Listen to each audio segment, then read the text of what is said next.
There it is. Yeah, that's right. There it is. Very easy.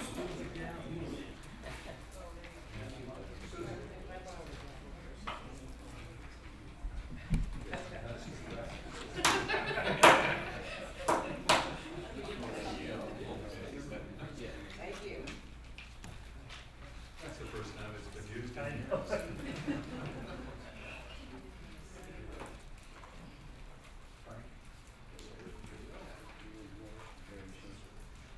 Good afternoon. Thank you all for being here. At this time, I'll reconvene the City Council meeting of April 2nd, 2012. Before we go on to the agenda, we need a report from our city clerk. Actually, Or- it's or, from your city city attorney. attorney, and that is, well, there's two items to report on. With regard to the first item on the agenda, the city council took a unanimous action in closed session to adopt the findings, conclusions, and recommendations of hearing officer David B. Hart, hereby sustaining the layoff of animal control / code compliance officer 1, and direct the city manager or his designee to inform the parties of the council's action. The vote was, the motion to do that was made by Mayor Pro Tem Franklin, and it was seconded by City Council Member Henderson, and it unanimously carried. On item number 2, the City Council took the following action. They authorized Rutan and Tucker to file litigation against the state of California, the Department of Finance, the state controller, relating to the Department of Finance's letter dated March 28th. And in that letter, the determination requiring the city to turn over $41,378,966 to the successor agency. And the authorization included the naming in the action of any necessary real parties in interest, and all of this is if the meet and confer process with the Department of Finance is not resolved to the satisfaction of the city manager.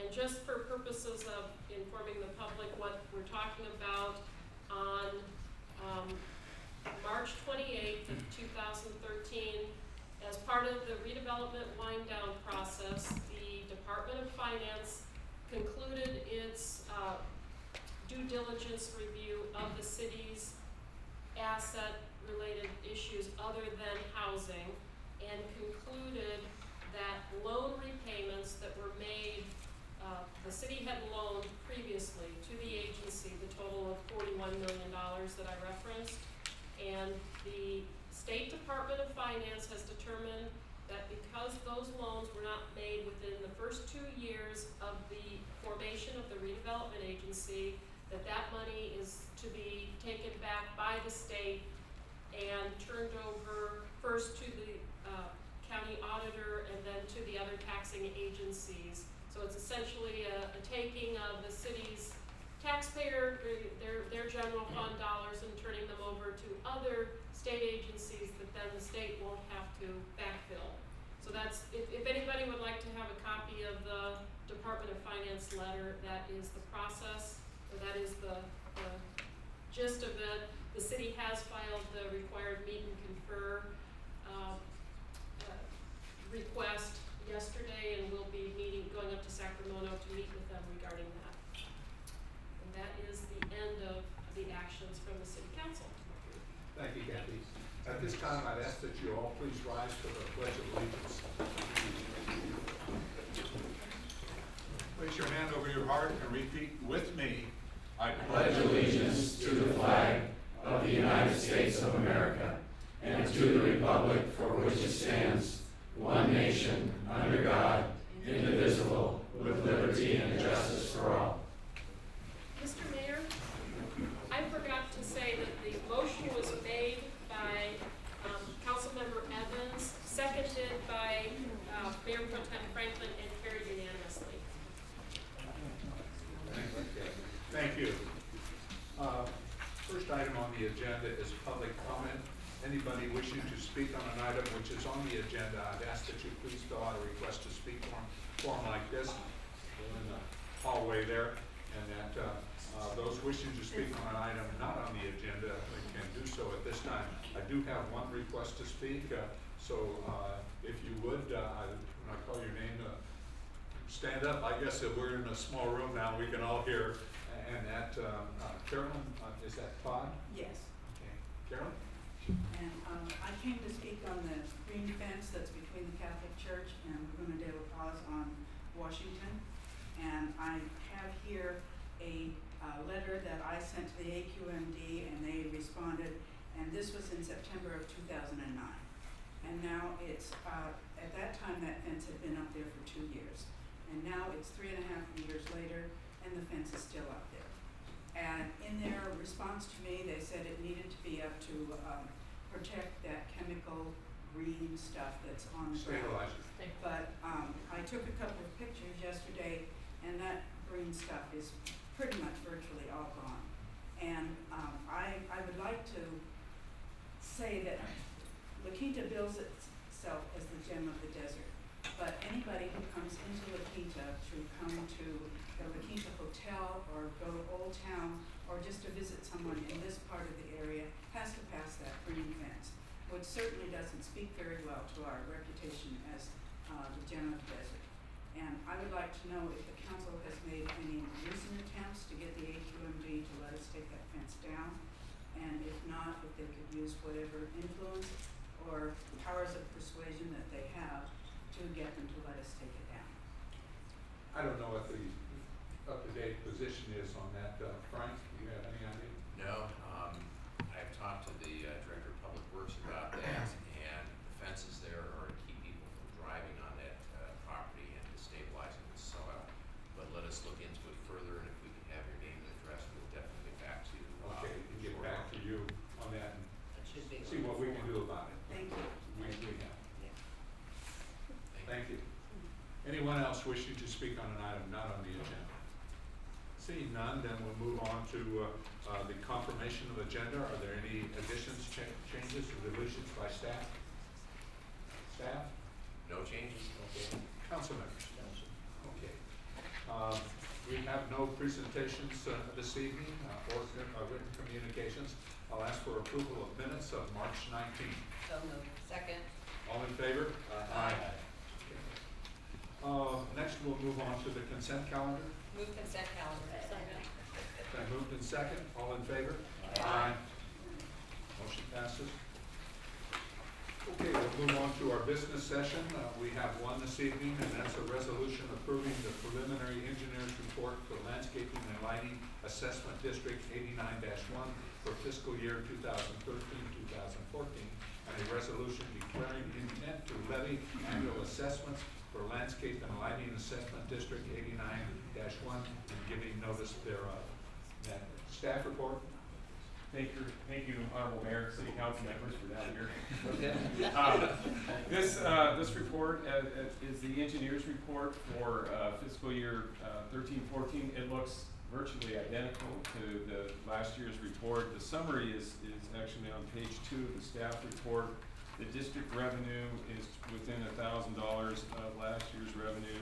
Of course, the EDU rate or the assessed rate is the same based on Proposition 218 and the other restrictions that stayed at the same level since 1995. So there really isn't a change except for in the fiscal impact section. I've revised things based on a couple of things. The first is that I've separated the parks budget entirely from this discussion. We're going to have that discussion when we talk about proposed assessments. Right now, it's scheduled for your next meeting on the 16th. The second change is that in looking at the CSA 152 allocation, which offsets the district cost, it's really a stormwater quality element that is assessed at the $9.99 rate. I've allocated $100,000, which is what we spend currently on the basin maintenance, which is attributable, is appropriate for stormwater quality, The other $153,000 though we are actually using for, we have an upcoming permit, MS4 permit for stormwater quality. We're gonna need to offset those costs, and also it also helps pay for street sweeping and some of the other things that we do for stormwater quality. So that brings our deficit in the district at about $317,000 this year. The actions before the city council are basically to approve the preliminary resolution that approves the preliminary engineer's report and then schedules a public hearing to hear public testimony on the district on May 7th. That concludes my staff report. Be happy to answer any questions you might have. Any questions of staff? Just have a comment. Comment. Yeah, and just, I think that was the smartest thing to do was to separate those two items.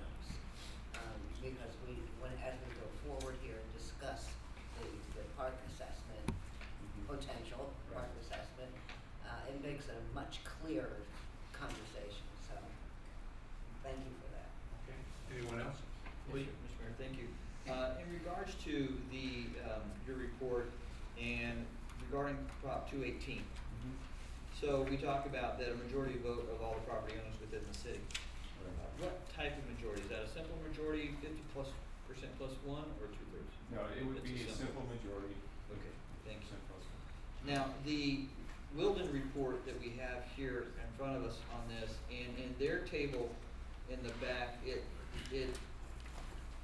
talked about the levy and how that levy is spread between the different properties. And I noticed the agricultural property went up much more than anything else, or actually changed more than anything else. Did we have a change in agricultural property, or I'm just kinda curious why that one changed versus others either went down or? In terms of the number of EBUs accountable, you know, they do this reconciliation process. That's part of what they do. They take the last year's tax rolls, they compare it to the land usage, and they have to reconcile it. That's why we had a slight reduction in EBUs from this year versus last year. I'm not an expert on that. I would have to, you know, have Jim McGuire or somebody from Wilden explain exactly how that's done, but that's part of why you're seeing that agricultural change. More agricultural units and so on. Okay, I didn't know if they were gonna be here today. That's all the questions I have, Mr. Mayor. Christie, anything? No. What kind of deficit are we looking at? We're looking at 300 and some odd thousand here, but what about the parks? Well, the parks is gonna be in the $1.5 to $1.7 million range, as it stands right now. These are deficits, money that we have to put in, taking out of our general fund. It's nothing that comes out of your property tax bill. And that, I talked to Frank this morning about methods and ways in which we can help reduce this deficit, because that's one thing we don't want to do is get back into a situation where we're pulling out of our reserves to balance our budgets. And Frank, you had a thought in regards to how this can be accomplished without going out for a vote? Well, the way we could eliminate the deficit in this piece would be twofold, in terms of our landscape and lighting district. One would be to move forward and adopt this assessment for this year so it continues forward. The second then would be to go back out to the property owners in the assessment district and ask them to raise the assessment from the current $36 per year per parcel to roughly $47 or another $10 a year per parcel. And that would require not a vote of the people, but it would require a vote of all the people in the assessment district, in which we would need to get 50% plus one to make that adjustment. And then the other part that we talked about is that under Prop 218, the city can incorporate an adjustment where annually, if the CPI increases the cost to provide this service, we could have that CPI adjustment incorporated in this assessment district, which it wasn't done when it was established back in the 90s, so it would keep up at least with the cost of living. And You just have for a cap on that, clarification, right? And you can put it Yeah, together. yes. Yes. And just for clarification, that's a mail-out ballot to the property Yes. owners in the assessment district. Yeah, It's, every year, our deficit gets more and more because of the cost, inflationary cost in that. And, you know, it was fine when the economy was good, but these last few years when the economy's bad, it's difficult because we have to then dig into reserves, which we don't like to do, to be able to balance our budget. So it's something that this council has to look at, is how we can increase our revenues for this. We understand that if you look at your property tax bill in the city of La Quinta, it's what, $36? $35 and some odd cents in that, and that's all. We're probably the cheapest for taxes in the whole valley in that. So it's something that we need to take a good hard look at as to how we're going to increase our revenues through property taxes and be able to provide the beautification that we have in our city with our parks and our medians and our landscaping. So I would hope that we will bring this forward in a relatively near future. Okay, Linda? Tim, refresh my memory. In the event we choose to say, let's move forward with the $47.34, and that doesn't pass in the mechanism of majority plus one, do we lose the $35.60? Or does it revert back to $35.60? Wasn't there a discussion that we would possibly lose it entirely and then the entire deficit would come out of the general fund? As I recall, the recommended action was to essentially adopt a supplemental, so that the worst case scenario is We that retain you it. lose the supplemental, or it doesn't pass, but it doesn't affect the original. That's my recollection. I recall that as well. But there was a time when we talked about the potential to lose the entire thing. Right. And not, so it's Jim been a Dwyer while. was concerned about that. Right. Of course. And in reference to what the mayor just said, I mean, we've had this subject so many times before. There's not a whole lot to consider. It's just kind of yes or no. Are we gonna do it or aren't we gonna do it? And so that's been the yin and yang of it, back and forth. So I would suspect the next time it comes, we better be prepared to make a decision. If I could, sure, why not make that decision now? I mean, Because if it's not we're- before us. Yes, But no, then, no, I mean, this is to accept this report, to accept an Yes. engineer Yeah. report, Sure. I can understand that. And, but within the, this, with staff not looking to make this new assessment, but I believe we should move forward sooner than later regarding this additional $12 supplement and make the landscape and lighting whole of its negative $317,000. But I think we were You know, talking this, about the you look at park. this once a year, but I'm separating the two. I'm separating the two in respect to the park versus landscape and lighting. That district in itself should pay for itself. And if we only need to increase that assessment by $12 for each unit, so that landscape and lighting is flush, then that would seem to make sense. And one of the issues for La Quinta and for the property owners, like they talked about in this report, in this aspect of the property values in La Quinta and our landscape and lighting in La Quinta, our medians in La Quinta, in this report it talks about the desirability of properties within the district is enhanced by the presence of well-maintained parks, landscaping and lighting improvements in the close proximity to those properties. So to maintain our medians and our landscape and lighting, to help the values on the properties here in La Quinta would seem to make sense. I mean, I don't wanna just, what I'm asking is that we don't just see this again next year when we approve another engineer's report, that this is brought back to us sooner so we can deal with this negative position on the landscape. That's why I brought it up. Well, and I misunderstood where Lee was going. I thought you were going to talk about the separate assessment district. Right now, I was just. And so, and yes, once I understood that, and that is before us, so we can make that decision. That's on the radar though, right, Frank? Yes, and maybe Kathy could give us enlightenment if you elected to go in that direction. Yeah, you How can we would certainly get there. direct us to come back with a business item Yes. to Right. establish the supplemental citywide, as opposed to, today what's before you is to approve, based upon the system as it exists today, so. Well, it was my understanding, even if we did move on this, it wouldn't be done in time for this year's assessment. Correct. So we Right. still need to adopt this year's Yes. assessment. Yes. We'll move forward on this, but we need to bring this back. So that's the direction council's directing staff, and let's move forward. Okay. Okay, unless there's any other questions or no I'll move comments?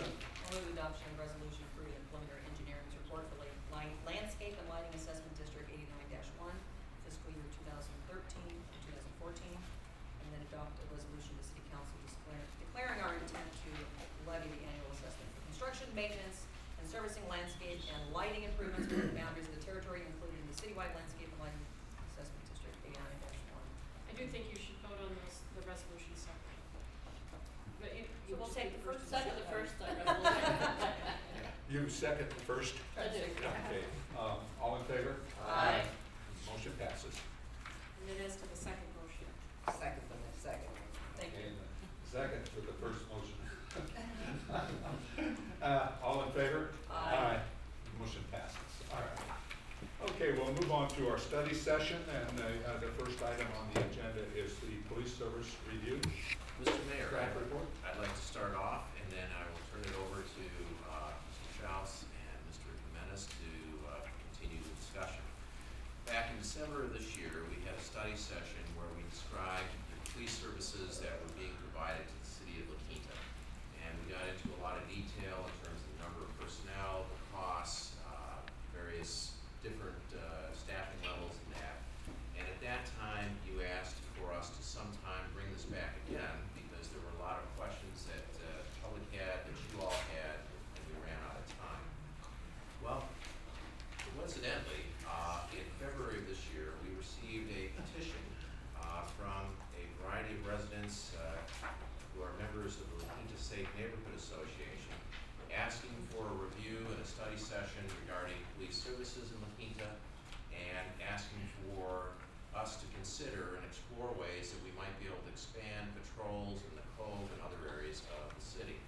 So what we're hoping to do this afternoon is to address both the questions that came out of our December 16th discussion, as well as then questions that may come forward regarding the concerns that this organization has, and then seek direction from you all as to things that we should focus on regarding police services going forward.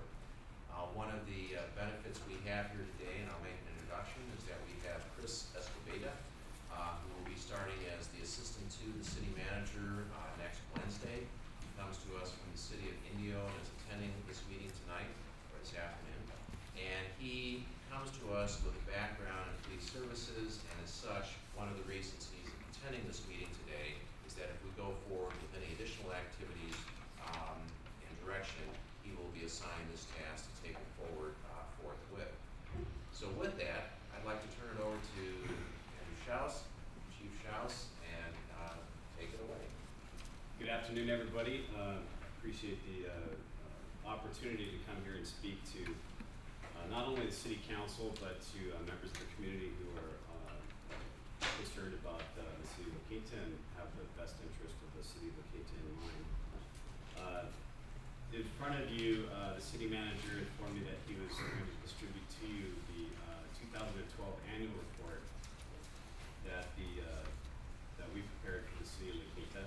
I don't know if you've had much of a chance to look at it, but at your leisure, I think you'll find it interesting and informative. Lieutenant Jimenez spent a lot of work putting this together this year, and I think it's an opportunity to frame the discussion with regard to police resources and sort of what the state of affairs is with regard to crime in the city of La Quinta. Just to refresh your memory, we went over a bunch of slides back in December, had a lot of statistical information and numbers. But the city of La Quinta contracts with the Riverside County Sheriff's Department, as all of you know, and has since inception. Right now, the city contracts for 150 patrol hours a day. And so what that means is that we have 150 deputy sheriff man hours that are produced in black and whites in the street on a daily basis. Those are divided up amongst, right now, 3 shifts. Our officers work 4 10s right now, and so the equivalent of 150 hours per day. That equates to roughly 31 patrol officers that are available in the city. And those officers, along with the remaining specialized staff that the city contracts for, respond to roughly 70 calls for service on every day. Those are self-initiated calls. Those are folks calling in about crime. So it's roughly 70 calls per day. In addition to those patrol staff, those staff also generate support staff, patrol sergeants as well as investigators that are assigned to the contract. All told, there's roughly 69, let me double check the numbers here. 62 total sworn positions assigned to the city of La Quinta. That's roughly 1.62 officers per 1,000 residents. And if you look across the board in the Coachella Valley, that's a pretty high officer per 1,000 ratio. If you've been reading the paper or looking at the county area, we used to have a 1 officer per 1,000 ratio in the unincorporated county area. That's recently dropped to 0.75 officers per 1,000 due to our budget shortfall in the county. And the board just last week moved to a sort of a philosophy of moving back up to 1.2 officers per 1,000 in the unincorporated county area. So you can see that La Quinta is staffed pretty well in relationship to both the unincorporated county area and most of the other cities in the valley. The contract also supports a dedicated sheriff's lieutenant. And Lieutenant Jimenez right now is filling that position. He is here at city council meetings. He's at the beck and call of any of the council, any member of the community that has an issue. The city manager does a lot of staff work and manages special events and so forth in the city. The city also funds 2 sergeant positions, 2 special sergeant positions. One of those sergeants oversees the SET team, special enforcement team that we have in the city, and those are basically officers that are not dedicated specifically to patrol, but they work special programs and problems. They might do surveillance in an area if we're having a burglary problem. They'll work special events and so forth. So those are sort of dedicated officers. Of those 7 officers, 2 of those are assigned to the business district, and so they exclusively deal with problems in the commercial corridor, the 111 corridor. Quinta's been blessed to have a lot of commercial development up there, and so their mission is to make sure that those business owners and commercial establishments get the support and the help that they need dealing with criminal activity up in the commercial corridor. The city also contracts for 4 motor officer positions. These are the guys on motorcycles that if you get stopped by them, it's probably not a good thing, and they don't really have much of a sense of humor sometimes. But their job is to make sure that the residents are safe to travel to and from throughout the city. The city also partners with Desert Sands Unified School District to provide SROs to the high school and middle schools. There's 3 officers that the city fortunately provides to those schools. The city also participates in 2 regional task forces, multi-jurisdictional task forces in the Coachella Valley. Those are the narcotics task force as well as the gang task force, and those are invaluable positions. The city gets a lot of benefit by participating in those teams because if there's a significant narcotic investigation that needs to be handled in the city, we draw in all those officers from the other agencies that participate and get the benefit of those resources. It is a bit of a quid pro quo, but because these offenders are sort of they're cross-boundary offenders, they commit crimes in multiple cities in the valley. I think it's important that we participate in those task forces. Finally, as far as the contracted positions, the city does contract for 5 non-sworn community service officer positions, and these are men and women who are not peace officers, but they go out on patrol. They respond to calls for service that do not have suspect information. They might assist with traffic collision reports, and they handle sort of some of the calls that do not necessarily need a full peace officer, and they sort of pick up a lot of the slack and free those officers up to deal with other problems and crime in the city. They also transport prisoners to the jail in Indio, which frees up our officers from having to drive all the way to Indio and spend time, getting the okay to book at JFK or dealing with the prisoners. So they're definitely a benefit to patrol as well. As you know, the city has a robust volunteer corps, and there are officers right across the way. 17 volunteers right now that have volunteered to serve in La Quinta without pay. We thank them for their service. The police budget's $12.7 million right now.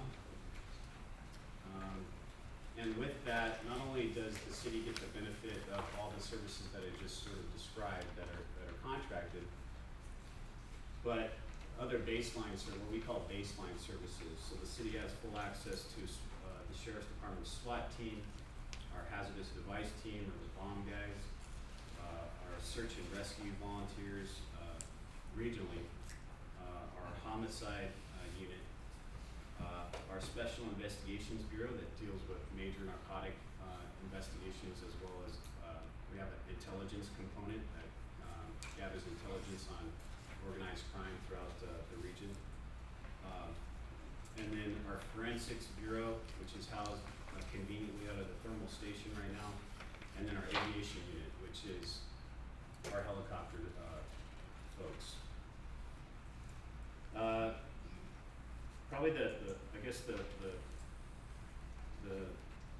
as we frame this discussion, we probably need to point out that, yeah, it looks like crime is going up, and I told you that back in December. We've seen a consistent drop in crime, even through the recession, up until about 2009, and I think what we had is a lag. And then over the last 3 years, we've seen a consistent uptick, and it's across the valley. It's valley-wide. I showed you a slide that Lieutenant Jimenez said was a little too busy. I don't know if you remember, but we've seen this sort of consistent upward trend in every jurisdiction in the valley. Could be due to the economy, we really don't know. Could be partly due to AB 109, the criminal justice realignment that the governor initiated in the state. That's pushing thousands of parolees into local communities and out-of-state prison due to their federal mandate to reduce their prison population. The Supreme Court ruled that the state of California had to reduce their prison population, and therefore they're pushing thousands of parolees out into the local communities. And probably, has a large part due to the fact that our jails are woefully inadequate right now. We have about 3,900 jail beds, and we need probably twice as many to deal with the population that we book in a jail on a regular basis. Riverside County Jails released early what we call Fed kits, over 7,000 inmates in 2012, and I'm sure we'll probably be above that number in 2013. And the reason for that is, again, federal courts back in the mid-90s came in and saw that we had four sleepers. We had people that did not have a cot or a bed that were crammed into cells, and ruled that every inmate in our jail had to have a bed. So we were forced to reduce our jail population. That's about it with regard to the current staffing of the La Quinta Police Department. Just two current events I want to sort of touch base with you on and inform you of. We're currently working hard to prepare for the upcoming Coachella and Stagecoach events. As you know, there's numerous special events that are going to be taking place in the city of La Quinta, as well as all the overflow, you know, coming and shopping and staying and eating in La Quinta. So we're preparing for that. And then the thermal station is going to be moving from a 410 schedule on patrol to what we're calling a 10+2 schedule due to our staffing. We're very inadequately staffed in the unincorporated area right now, and so we're essentially moving to 10+2. It's a kind of a nice way of saying 12-hour shifts. Why don't we say 12 hours? Well, because the last 2 hours, they're still working 410s, but the last 2 hours is overtime, so we've developed this 10+2 terminology. I don't know, I'm just told me that's what it's called, so. That's for the whole station, yeah. So what'll happen is we'll still be, the city will still, the contract remains the same. We'll still be contracting for 150 patrol hours a day, but we'll be doing that with a little bit different ratio. And so what you'll probably see is at certain parts of the day, a few more officers out on the streets than you saw recently, just because of the crashes. Yeah. Yeah, exactly. So anyway, with that, that's pretty much it. Definitely, I know the city manager said that you had a lot of questions, wanted to have some dialogue. I appreciate when the city manager talked to me about doing another study session. I said, well, you know, it'd be nice to be a little bit more intimate with the council, and so I appreciate that we're in this room. It's all for you, Andy. Sorry. I was like, it's kind of hot in here. You know? Now we can take Make that. up your mind. So with that, Lieutenant Jimenez and I would be pleased to answer any questions that we can. Thanks, Chief, for that information and that. Just a little statistical data. Number one, public safety is our number one priority in the city of Lahita, and that's why we contract with Riverside County Sheriff's Department, because they've produced over these years. You also have to understand that of our budget, roughly $40 million, almost half of that goes to public safety needs, police and fire. So a vast majority of our budget goes for the protection of our citizens in the city of Lahita. And that, I don't, and never have, in as many years as I've worked with Riverside County, and that we don't micromanage the Sheriff's Department. Some people think that we do, but we don't. They tell us what they need, and then we provide the finances to do that. The question that I would have, and that which is brought up, and that, and they tell us, is do we have adequate officers on duty to do the job in our city to protect us? Yeah, that's an excellent question, and that's the kind of recurring question in every community, and it's a matter of, I guess there's several different sort of thoughts when we get asked that. Certainly we could probably double the number of officers that we have in the city of La Quinta, but what sort of police force does the community want? And you know, how much police oversight does the community really need? From my perspective, again, that ratio of 1.6 officers per 1,000 residents, I think the city is very, very well staffed. I think we have sufficient resources to deal with crime that occurs in the community. We're not going to prevent every crime from occurring. There's no way that we can do that. We could build a wall around the city, but what kind of sort of quality of life is that going to provide? So I think we have sufficient resources. We do have teams that are set up to respond to things that happen in the community, and you know, unfortunately, we can't prevent or predict all the time when crime is going to occur. But when it does occur, we are as responsive as we can be to deal with that crime. A lot of these criminals are transient. They commit a crime. They have no MO or method of operation that's consistent. They're random and sporadic, and so without a consistent MO, it's difficult to predict where these thieves are going to strike. I will say that La Quinta is, knock on wood, violent crime in La Quinta does occasionally occur, but this community is, as far as violent crime goes, very, very safe.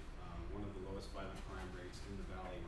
The problem in this city is people have nice things, and when you have nice things, sometimes thieves come into the community and want to take those things. So burglary and theft is the #1 problem in this community.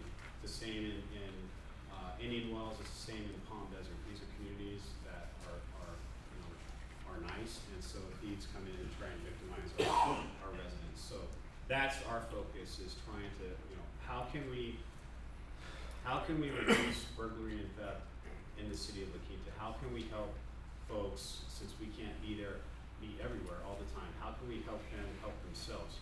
How can we sort of educate folks on how to target harden their property and make their residences more impenetrable? How can they sort of go about their daily lives without locking their car doors and that sort of thing? So that's our effort. So to answer your question again, in summary, I think the ratio speaks for itself. Thank you. Questions? I do have a few questions.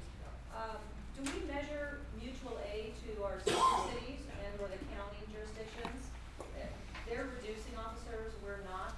So are we measuring how we offer mutual aid, how much mutual aid we provide outside of our city limits? And Yeah. if that impacts us in any way from a coverage standpoint? We don't measure per se, I guess, well, to answer your question, I guess, yes, we do measure, and how we measure is when a La Quinta officer, say, goes into Indian Wells to back up an officer for some emergency, we let those officers do what they're trained to do. And then our account folks go back and we redact that time from La Quinta. So in other words, if that officer, say, spends 30 minutes in Indian Wells, we don't bill the city of La Quinta for those 30 minutes. Those 30 minutes get shifted over to Indian Wells. We don't have the same thing in place for with another contractor. It's easy for us because we can just bill whoever's responsible. We don't have the same thing in place, for example, say the city of Indio. Right. So if our set officers go into Indio for some catastrophe, then we'll suck that up as mutual aid, or the city of La Quinta will. But that's across the board. Most agencies do that. Indio PD doesn't bill us when they come in to help us. So then in terms of the measurement piece, if we look at what we're providing outside of our city limits, has that increased with the potential reduction that other cities have taken in their officers? No, I mean, I would say off the top of my head, no. I don't think there's been a significant increase. I think it's been fairly consistent. Our staff, our sergeants monitor call volume and calls stacking up in different jurisdictions. And if there's calls stacking up in a particular jurisdiction, we allow those officers to handle those calls, barring what we call priority 1 calls. So if it's an emergency, then we're going to divert resources because we don't want those folks to wait when they really need help, regardless of where the officer is supposed to be working. But if they're priority 3 or priority 4 calls, so they're a past theft, let's say, those calls will remain in pending until such time as those officers that are assigned to that area become free. So since you mentioned priority 1 calls, one of your goals for 2013 is to strive to maintain an average response time for priority 1 calls for service in less than 5 minutes. And our 2012 stats actually increased from 10 and 11, decreased number of calls but increased to 5.56 minutes. Is that because of the move to thermal? And if so, how are you going to achieve the less than 5 minute and return to our 2010 and 11 stats? I don't know exactly why. Maybe Lieutenant Menace can add. We haven't sort of come up with a firm reason why that has increased. Honestly, I think when we look at our previous station on Oasis and Indio versus thermal, for me,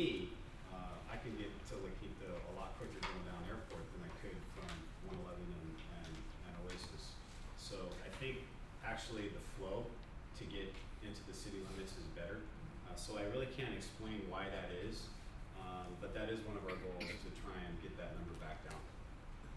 The other thing is, that really wouldn't impact the response time because all of our units are forward deployed. In other words, when we have units always out in the city, and when there's the next shift that's coming on for briefing, there's still units out here. But we don't leave the area. So these are just obviously, I mean, something could have happened. If there are two critical incidents that go on at one time, your resources are on one side of the town, something else starts off, delays our response a little bit. But, you know, that's our goal is to try to get it under that, maintain that. Yeah, I didn't touch it, yeah. We're not the fire department. We don't respond from the station. Our officers are forward deployed. We have overlapping shifts, so there are always officers in the Quinta regardless of where our station is. The other thing it mentioned in the substation is that you're looking to establish a kind of satellite at the fire station 93. Has that Yeah, happened, actually, or what's the timeline of when that happens? I just talked with the battalion chief yesterday, and that's something that we can move into pretty much in a matter of a day or two. Problem right now is we're in that process. We still got till the end of the month to get out of the other one. I want to utilize that as much as possible, but still have enough time to get everything out. I just got to balance things right now because we're really going into a busy time of the year with the festival. So we're looking at moving our stuff out of the corporate substation and into Station 93 here probably in a week, maybe two. Can I also, you know, when I talked to the city manager initially, we were talking about, you know, closing some substations and moving into Civic Center here. It was always with the caveat that, you know, I think it makes sense, and I would rather have officers at Civic Center here. I think you know, the City Hall. But if we need to make some adjustments down the road, if we need to change, then we certainly can do that. You know, this is nothing set in stone. And then I guess I just have two more. In terms of volunteers, one of the goals of both city and you, actually it's not on the 2013, but is increasing the number of police volunteers. And then what capacity they can be in, where we're recruiting those from. Is it a matter of time before some of our cadet academy students are able to then move into that eventually after high school? What age you're looking for, what would those individuals do? How can this group of people want to volunteer to become police volunteers and the like? Because that means what? It means people are making an invested interest Right. and they're engaging in the public safety of the community, which just enhances the overall. I was tasked when I was a sergeant with getting that whole thing rolling, and fortunately, when I started it up, we still have 5 of those volunteers that are still here today, and they've given more than up to 10 years of service. We currently advertise in the gym approximately twice a year, and Denise Maldonado has got something worked out with the Desert Sun that puts it in the How Can You Help section. But we don't see a whole lot of response. We just got 3 volunteers through backgrounds, probably about 2 weeks ago. And they've completed a basic training that kind of goes over what the expectation is. Now these 3 that we brought on board were citizens on patrol, folks that wanted to be a citizens on patrol versus working the office. We have another 2 that are in backgrounds now. So it seems like there's an uptick in response to people wanting to help out. Typically, we were getting retired folks that wanted to do it. We do have a gentleman that owns a landscaping company that also wants to become a reserve police officer. So we're putting it out there. And when I talked to Denise Maldonado about it today, as far as where we at, do we have enough people? I was actually surprised to find out that our COP vehicle goes out about 6 times a week. And they're required every time they go out to do a minimum of 4 hours. And I know one individual, Bill Keever, not only does he do that, but he's also helping us out every Monday. So that guy is always volunteering his time. Is that part of your website as well, the volunteer section? Yes. Is that part of the data on the website? Yeah, and that's the other thing.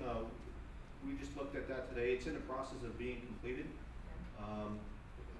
Well, they wouldn't give me an exact date, but my CSO said it looks good and we're close. Okay. So, and it really needed to be updated. There's pictures of me when I had hair. I hear you, you know, loud and clear though. You know, Citizens on Patrol is great. other station across Washington there I was at previously, had a pretty good one at other neighboring cities, so, you know, citizens on patrol is invaluable. The folks that go out, they're the eyes and ears, they drive citizens on patrol vehicles, you know, you never know how many crimes that they prevented, just by, you know, some thief seeing them on the street and moving on, so, we definitely like to boost that up. Okay, One so my more. one more. All right. All right, so given all this, city is very safe in comparison to others, very pleased with all the services that you provide, understand the resources that RSA provides, not only from the city limits, from the county level, so that's excellent. In the event, there was needing to be a budget reduction of the 12.7 million, and we did not want to impact public safety and number of officers. What ideas or suggestions? I know this year we took the route of substations, and that was leaks, and that was more our expense. What are you all gonna come up with to present to us if there's a need to decrease the 7 million, but not impact anything that we're getting right now? Well, there's That's no fine. way to, That's there's no an way easy to one. not impact what you're getting right now. Put you on the spot. There's no way to not impact. I guess, what I could say, is in terms of priority, what we could do is prepare for the city manager, you know, sort of, you know, if you're gonna cut, here's recommendation number 1, here's recommendation number 2, and so on. Off the top of my head, what I would probably not recommend cutting is sworn officers. Right. So probably first, you know, on that list would be the community service officers. But then again, these community service officers, you have to remember, do the things that if a regular deputy was doing it, would take away from him doing other things. So, for example, transporting a prisoner to the jail, which is probably about a 2-hour turnaround at best. Taking a prisoner to John F. Kennedy, they have any sort of medical problem, we have to get, we call them okay to books. We have to have a doctor look at this person, and as you can imagine, you know, a lot of these people have ailments that, or if they didn't have ailments, all of a sudden now they have an ailment when we arrest them. So it's very time consuming, and then handling some of these other calls that don't necessitate a full peace officer. Now you have a full peace officer doing that. So there's trade-off to everything. But we can certainly do that. All right, thank you. Terry? Thank you. Well, you did answer some of my questions, so I would try not to go over that. Have we been at a full staffing level all of this contract year? Yes. Because I know in the I think past, with the it takes so exception- long to. With the exception of, I think we had an unfilled motor position for a while. But as far as our and you correct me if I'm wrong, as far as our dedicated positions, I'm pretty sure we had them filled most all the year. And then as far as our patrol staffing, we're not at 100% as far as the total hours year to date, but we're close. We're close. And just because, why aren't we at 100%? Patrol staffing? Yeah. I would say it's probably safe to say that the most contracts have not been at 100% probably since I've been around. We always operate at a little bit of a deficit. We always need more cops, and we always, you know, are never staffed at 100%. And so we're pretty close, probably about 97%, which is pretty darn good because it's a moving target. We have people that that are supposed to work in La Quinta, they call off sick. We have people that go on vacation.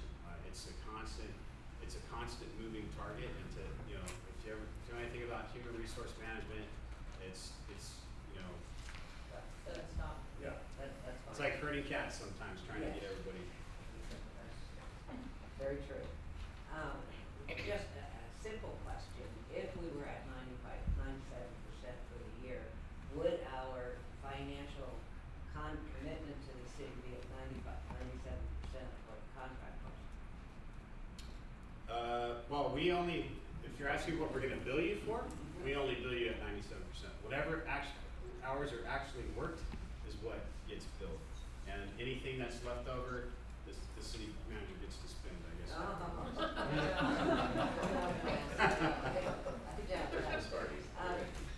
You 150 hours per day that we have officers in the cities.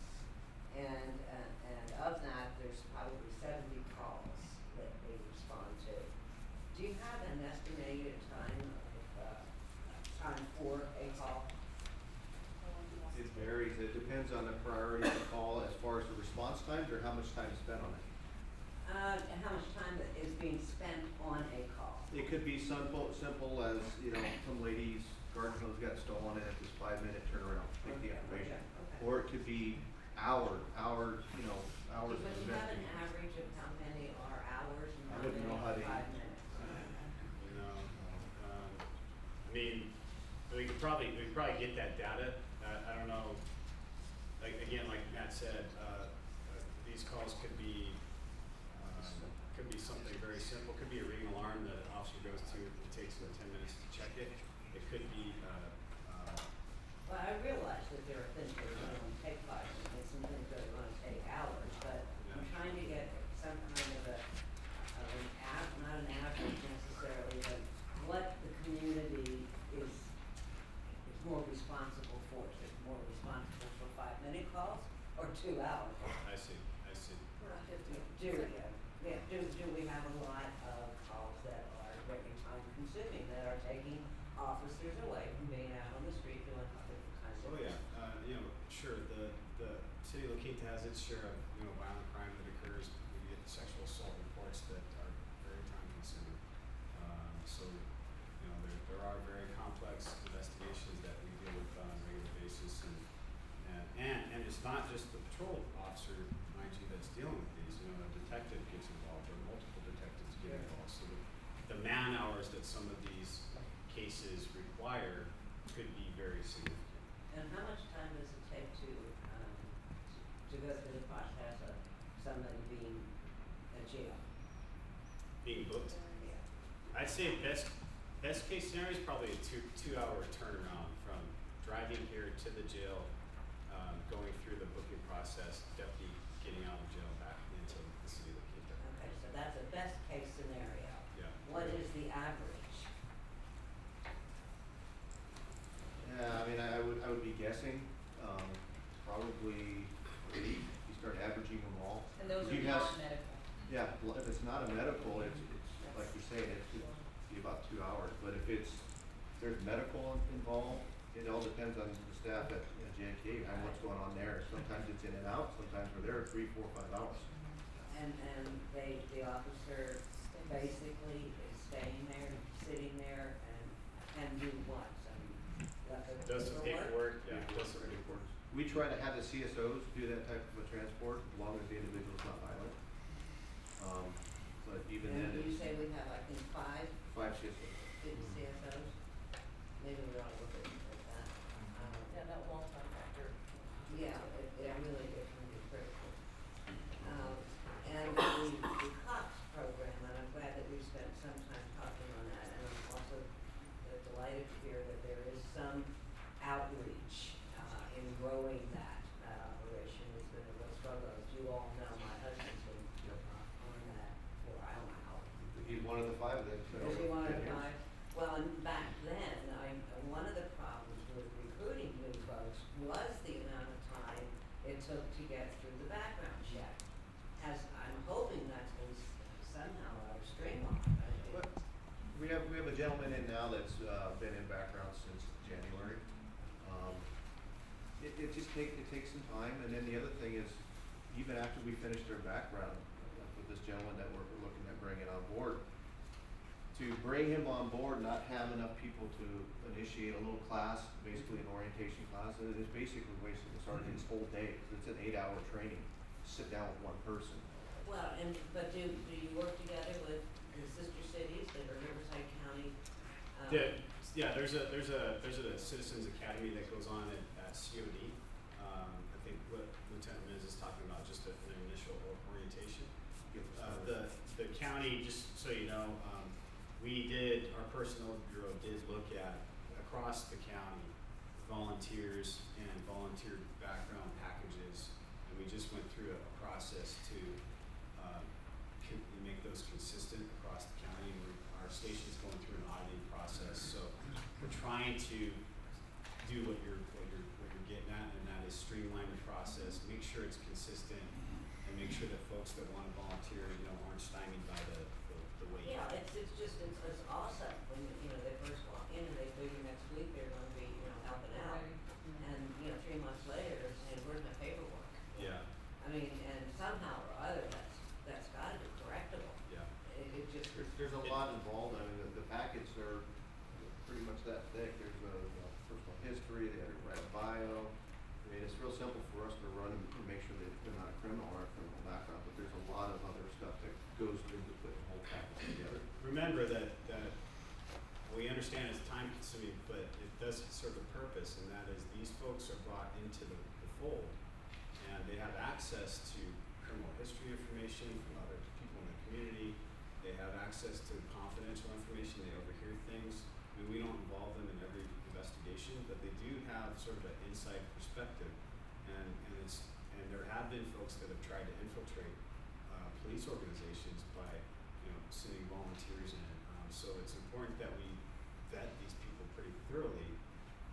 It's a trade-off. We're trying to balance both those things. but it's good to have the conversation out loud, because a lot of folks in the community don't necessarily understand that it not only is the COPS program desirable, but it is somewhat time consuming to grow it, and the folks that are willing to spend that time to go through the process. So it's twofold. And now, are there any COPS programs that you're aware of, or COPS-like programs that have paid, I don't know why you would say paid volunteers, because that's not anymore in there, but some folks that are, let's say, retired and they have a little higher level of knowledge, that would be hired for something less than the CSO? I'm not aware of you. I think fire is the only one that has like a volunteer program where they get called out, they get paid, but nothing in law enforcement that I've heard of.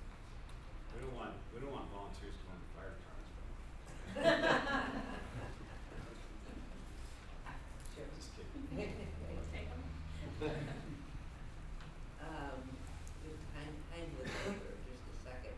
And it was interesting when you were asked the question of, what could we perhaps we do, and you said, well, we double the police officers that are out there. Actually, we can't, because Yeah, we sure. can't afford them. Yeah. So we can't do that, and, but to respond to the community's needs is, I just think these kinds of meetings and discussions that will involve the community really do help. Now, you also said on the set officers that we had 7 set officers, and 2 of them were dedicated to Highway 111. Then you went on to say we have 4 motor officers. So what are the other 5 set officers doing if there is no set team, or no set reason to do anything? Oh, there's plenty of set reasons to do stuff. What do you wanna talk about? There's, basically, we look at our set team officers as like for lack of a better term, our firefighter. When something pops up in the city, a hot spot, whether it be in the Cove, the North End, commercial district area, we focus all that effort, all those people into that area, to deal with the problem. And each of them is also responsible for geographical areas of the city. So I have somebody that if I have a problem down at PGA West, I go to Deputy Mackinac and say, hey, we need to go over there, we need to talk to these folks. And they take responsibility for their individual areas.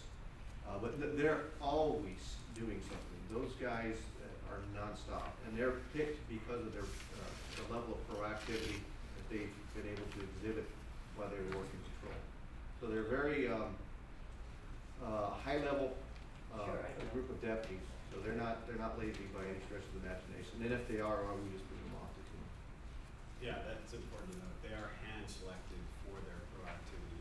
Their sergeant is a very proactive guy, one of our top sergeants, and he's in that position because he's, very self-initiated.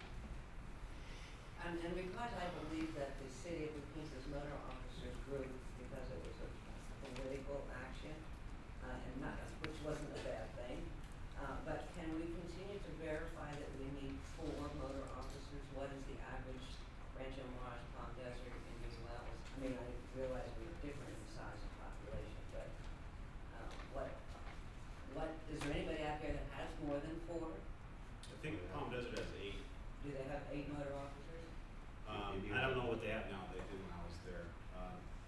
those officers, you know, I think what you've seen over the last several years, for the most part, there's been a consistent downward trend in traffic collisions in the city of La Quinta. And you've seen recently, in addition, on a good note, a decrease in the total number of DUI arrests. And I think that's happened probably for a couple of reasons. One is we have motor officers that are out on the street. No one likes to feel the sting of a citation, but a lot of times people will not slow down until they feel the sting of that citation. And so that's why those officers are out and about. They're not nice to encounter, I grant you that, but they serve a valuable purpose, and that is making sure that you and I can drive to and from work safely and go about our business safely. And the other thing with regard to, there's a question about OTS grant money. We do get, the city of La Quinta does get Office of Traffic Safety grant funds to do traffic enforcement and DUI enforcement, and I think we're running 12 checkpoints this year. Those checkpoints have, I think, served a pretty good purpose, and that is, if you read our press releases after checkpoints, we don't really make that many arrests. We'll have several thousand cars go through. You think, well, they only made, 5 arrests, only 2 were for DUI, 3 were for unlicensed driver, but they serve a deterrent purpose, and that's the beauty of these things. We don't put a lot of officers out. They used to be really big affairs. They're sort of what we call low staffing checkpoints now, but they've been a great deterrent. And those officers, those 4 motors, they run those programs. They run the grant programs, and they run the regular day-to-day enforcement. What would it cost to have another cops patrol car? We have one. Yeah, the going rate right now, and the officer doesn't earn this money, so caveat that. But the rate for a patrol officer, 1,780 hours a year, which is one officer, is about $230,000. Right, but I'm talking about Citizen on the patrol. citizens on patrol vehicle. Oh, We vehicle. have one. The car goes out And, 6 days. if we wanted to grow that program, if we suddenly had a. Yeah, that was the patrol challenge volunteer. that Denise was saying, was since it goes out so often, if that program does grow, then Yeah. we would be looking at another car. Now, when I was here, the question, how much, I don't know what the going rate is on the cars. I know the city purchased it, the last time, I got it through some fleet, I don't know, I didn't see what it was paid for. Graphics. That's an unknown cost. Okay, I guess I could go on and on. I do wanna comment on the 109 realignment. I mean, that is just, it's havoc. Now the counties are being sued because the jails are hot prisons. Who knew? It's just incredible, and we'll be talking about that Monday at the CBI meeting, so, thank you. Lee? Thank you. First I want to say thank you guys for being here today, appreciate it, and coming back, there's a lot of information you gave us before, so I appreciate the opportunity to allow us to go through these questions that we have and comments, and I think you guys are doing a great job, appreciate it. One of the questions I have, regarding the school resource officers, in our high school and our middle schools, are they in any manner trying to monitor some manner of social media to keep an eye on what kids are talking about in these schools? I mean, you have some of these kids that may take a gun or take a knife to these schools, and I don't know if these school resource officers have some manner to monitor social, media to keep an eye on what's going on there with these kids. It's actually a tremendous tool in people, caution people about Facebook because of all the information that's out there. That's exactly what the officers do when they have a problem. Not only that, but you'll actually have a lot of students that will come forward. You wouldn't think that, well, I guess you would think that if someone heard that someone's gonna bring a gun to school, that they're gonna go tell the school resource officer. So it's, every time we've had a report, again, they use the Facebook, they've actually written search warrants to pull information off their phones. So there's a lot, they actually go to that a lot. Anywhere where you see kids going and any trends, the school resource officer has to be on top of their game, because that's where all the information is taken up. They're getting it from what these kids are doing. So Facebook, Twitter, all that stuff, they're very much involved in the process. Well, Lee, if I may, they're, I guess their best ability to do that is by the relationships that they build with the kids. Right. So they get the kids telling them about things that are. Okay, that's all right, thank you. And we were talking a little bit about CSOs. You know, you mentioned we have 5 right now. Would it be difficult to increase that number? It wouldn't be difficult. No. Well, I know you guys have a challenge sometimes finding deputies and bringing new deputies in, you Oh, know. okay. So would it be a challenge to bring in new CSOs? No, we've had pretty good success filling CSO positions.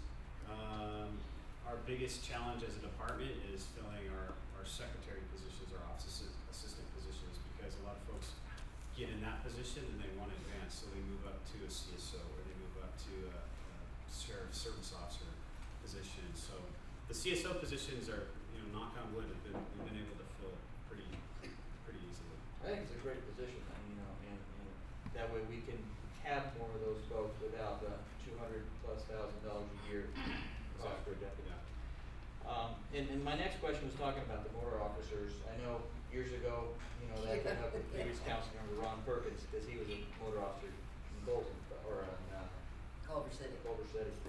So the motor officers, are they mainly more from a traffic standpoint on 111 or Fred Waring or Washington and the main traffic areas? What they do is we have a program, Crossroads. And basically, every traffic collision, all the information is how the collision occurred, whether it was speed related, if it was running a stop sign. All that information is pushed into this system.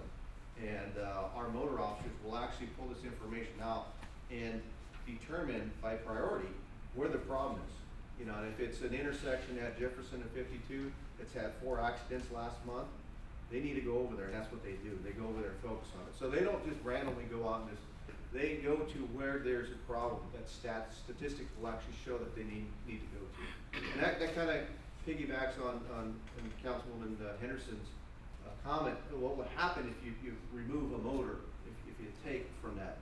You will you will see a spike in collisions. I think personally, I think you take away that level of enforcement. You don't have the people out there to enforce laws. Collisions were going to go up because people aren't obeying the law.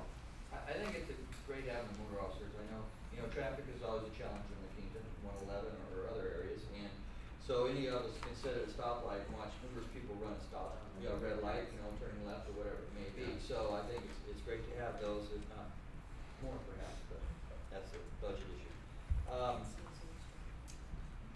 The country clubs we have here in La Quinta, numerous country clubs. Do you guys work pretty close with those private security groups in those country clubs on a regular basis to monitor what's going on in there? And I think issues? Matt's met with every director of security in all the resorts in La Quinta. We reached out to them. I think we have a pretty good relationship with those folks. We have participated in RCSA and are still participating in that group. That's not inclusive of every resort and country club in La Quinta, but I think we are pretty active. And then we're actually moving forward with forming a small committee of just the directors. So they get FaceTime with not only me quarterly, but they get FaceTime with the SET team sergeant. And so that if anything comes up, they know that we're here, and then we can collectively as a group, the hope is to get all the security directors in a room, sharing information, what they're seeing, and that way that neighbor security director knows what's going on with the other one next door. So again, I think the department is moving towards reaching out to the public and to security to bring them in, because we need that help. We need that information coming back and forth between the two. I've met with, I was just out at PJ West with Bob Patinella, the director out here, Tashman. I meet with them quite often. Right, okay. And the code. I lived here in La Quinta for 20 years, and I have yet to ever hear that we have enough police force in the code from those that live in the code. And so that has always been a bit of a challenge guys see as maybe we could do to increase patrol or reduce crime in the code? Well, prior to me getting here, I think it was I think it was after I left, so I don't know what year it was, but council went to the then commander and said, we want another officer for the code. It wasn't something that we came forward and said we needed an officer. The problem with the code, my personal opinion, is you have a dense populated area, number one, and it's gridded. So if you think about being visible, you're not gonna see a cop a lot like you would on some spread out gated community or something like that, where when he's getting to wherever he's gotta go, he's passing the majority of the houses. When there's a call for service, they're getting there the quickest way possible, whether it's up Eisenhower, Bermudez, Montezuma. So again, when they're going to calls for service, they're not in the hearts of the area. Now, I would hope and I would guess that when they're not answering calls, they're proactive in the other areas. Do we always have an officer in the code 24 hours a day? Yes. Yeah, there's officers assigned to the code 24 hours a day, whether they're always there. Caveat is, if there's a significant catastrophe that happens in the north end, those Sure. officers are leaving. Right. Just as if there's something that goes on in the code, every officer in La Quinta is gonna go there and deal with this. So we don't restrict our officers to specific beats. These are trained peace officers, they know where they're needed. But yes, there is an officer assigned to the code. I think one thing that we might be able to do in the code is increase sort of our special enforcement operations in the code. And so if we have some extra hours, we can devote that to the code and maybe give that area a little bit of extra attention. But having said that, Right. We got people in North La Quinta that are victims of crime as well.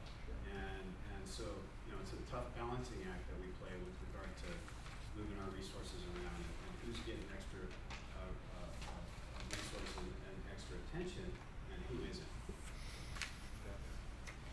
And the radios, have you guys updated your radio system so one radio system is for the whole valley, so to speak? We're in the process of updating our radio system countywide. It hasn't become operational yet, but we're in the process of doing that. Our existing radio system, we can communicate with any agency in the valley, even on our existing radio system. Okay. Yeah, years ago, I went on a flight with the CHP helicopter, and they had about 5 radios in that helicopter, because each jurisdiction has their own radio system, Yeah. and it seemed a bit cumbersome. The last question I have regarding Coachella Fest and Stagecoach, I understand the city of Indio and Riverside County has quite a bit extra forces out there. What do you specifically have for La Quinta, whether it's on Madison or 52 or 50, that area regarding the city of La Quinta? Well, what we put into play last year, and it's, working with Golden Voice, they haven't pushed back at all. What we asked for last year when I came on board was that they increase the staffing to deal with quality of life issues around the event. Now, that's in addition to the officers that are already out there. Right. So you got the officers that are already out there dealing with normal city stuff, and then we have 3 that are assigned to deal with anything that's resulting from an activity from Coachella Fest. Now, what we were doing last year was we spent a lot of time in Rancho La Quinta, again, working with security very closely, high visibility patrols in all of the communities surrounding the event site. This year, Les and I had met with some folks out at Palmilla. We're gonna spread it out a little bit more. A lot of times we don't hear about things because it doesn't get reported. We get a phone call, all this stuff's going on, and the question back to is, why didn't you call? But regardless of what they're saying and what they did or did not report, we're still going to be able to deploy officers in there to conduct, get the high visibility patrol and to address any issues. And Golden Voice has hired extra security again to help assist Yes. you and you again. Yep. They've already they cut a check last year, they cut a check this year, and it's already paid for. Thank you. That's all I have. Christie? It's fun to be last. Not really. I just have a couple of quick questions, and then I'd like to hear from some of the folks that are here. mean this in a goofy way, but why are your patrol cars left running sometimes when you're at lunch? It has to do primarily, well, a couple factors. One is it gets pretty darn hot out here, as you know.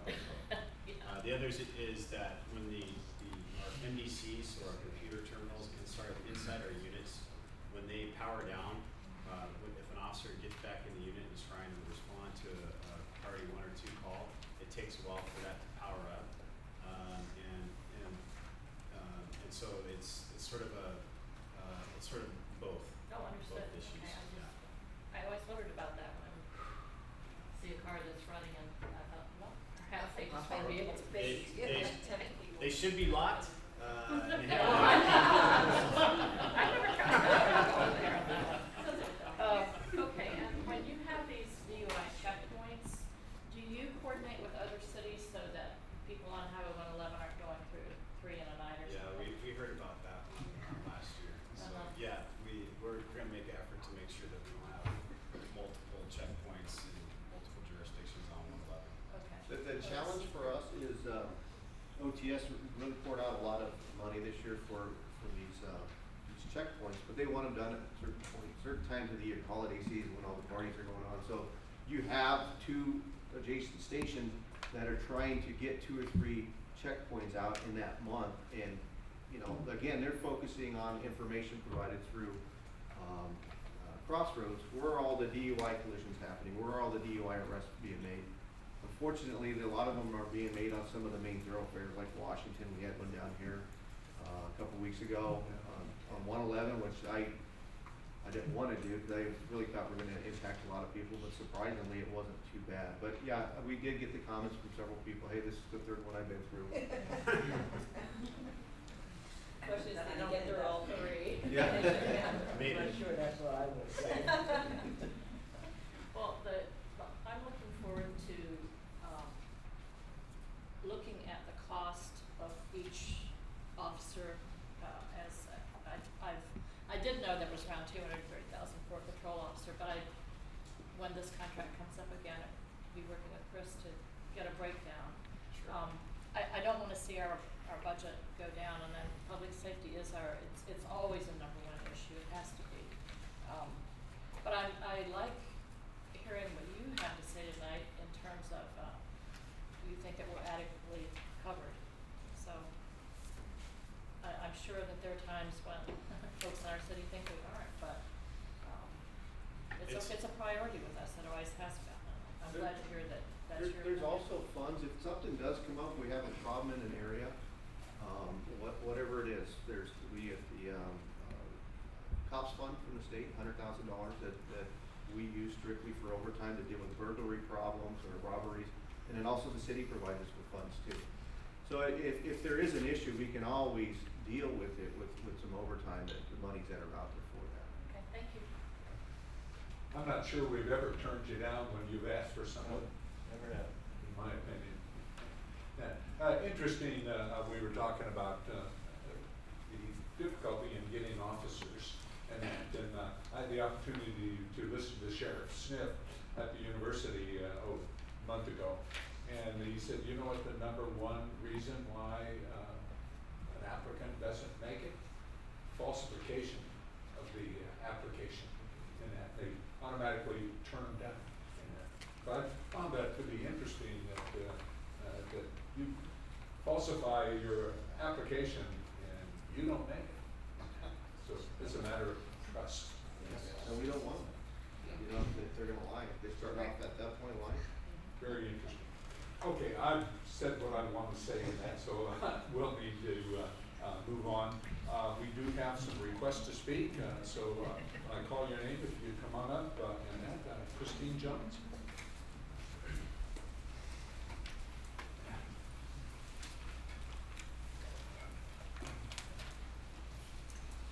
Hi, I'm Christine Jones, and I live over on La Jarita. And I very much appreciate what was just shared. I feel a little bit like I'm seeming to inquire, but I'm very concerned about safety. My family, of course, lives here in La Quinta. We've been here for about 12 years, and have had a couple incidents that have made me really concerned. We built our house a couple years ago, and during the construction had some air conditioners stolen, of course, and the people that did it were quite brazen and came back night after night after night, and I think it was 4 nights. And my husband ended up sleeping up on the roof, and because they kept coming back, and it was a little unnerving. And then after our house was completed during the day, my kids were at school, my husband was at work, and 4 young men in their probably late teens or early 20s tried to break in while I was at home. And it was very scary, and I think it was Officer Carter that came, and it was wonderful, and I was very, very grateful. And I think my concern is, and I'm so grateful for everything that is being done, but I feel so strongly that the cops on patrol and neighborhood watch and all this, I think, could just be such a wondrul thing if people could be made more aware and there was more advertising. I don't know. I think you said Miss Maldonado or something, but I feel so strongly that if our community could really be involved, we isolate ourselves so anymore these days. It seems like that if we could get really get the community involved in some kind of neighborhood watch or more cops on patrol, and it would be such a win-win situation, because like you said, safety and Quinta, we can't be successful if we're not safe. And so I really appreciate your time and just to help our community. I love La Quinta, and just to help us to really be able to work together, that would really be wonderful. I appreciate it. Sure. Thank you so very much. Thank you. Can I ask you a question? How many of your neighbors do you know personally? Do I know? Yeah. 1, 2, 3. We have empty lots, so I don't. Okay, 'cause I'm on Overground, I know everybody on the street. Did you plus really? on the streets down. Okay. And that's I so know wonderful. In our neighborhood, we have a great response. Oh, that's wonderful. But yeah, it really helps to know all your neighbors. Spencer? Yes, sir.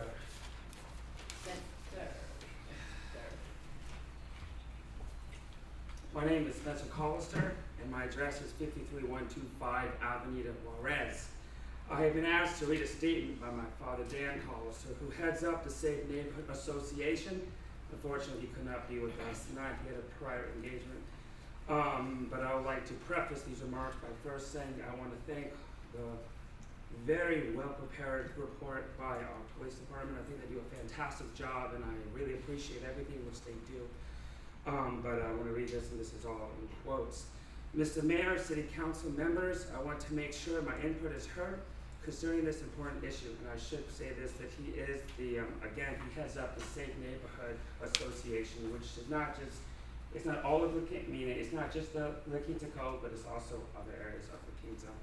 Mr. Mayor and city members, I want to make sure my input is heard concerning this important issue. As we all know, due mainly to prison overcrowding, offenders are getting out early, and sometimes they're not even booked at all, meaning they're never seen behind bars.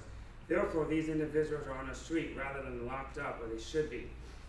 With these greater numbers of criminals, or I should say potential criminals, on our streets, we feel that we need to add more protection than what is currently in place. The best possible solution would be, if it is possible, to hire more officers to patrol our streets. But I do understand that this is very, very expensive. But we also feel there could be other solutions, and therefore we're asking a study to be done that will explore other alternatives that may yield some of the same results, such as volunteer patrols or hiring people that could spend time helping to patrol our streets.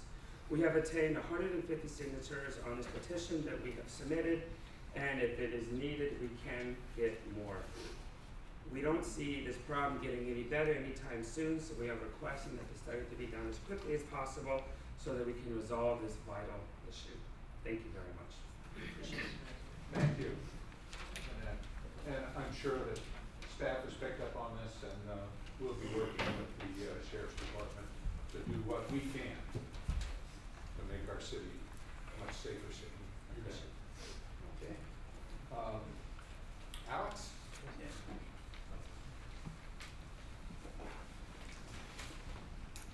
my name is Alex Kua. I live on 53760 Obregon, up there in the Cove of La Quinta. I'm grateful for the reports by the police department, and of course our big concern is the safety. That was mentioned quite a bit. I know that the council is considering that proposal to study the issue of need of increasing the security in La Quinta, and we appreciate that. Because I would definitely feel safer, especially hearing from Mrs. Jones and the break-in issues that she had at her house. But I'll definitely feel safer if we had more people patrolling the streets of our city. I know that the city of Palm Desert is also looking ways of solving some of the same safety issues through recruiting more volunteer patrols. And I feel La Quinta should consider that along with other alternatives and choose what's best for our city to keep our city safe and our community safe as well. Thank you. Thanks, Alex. Hal?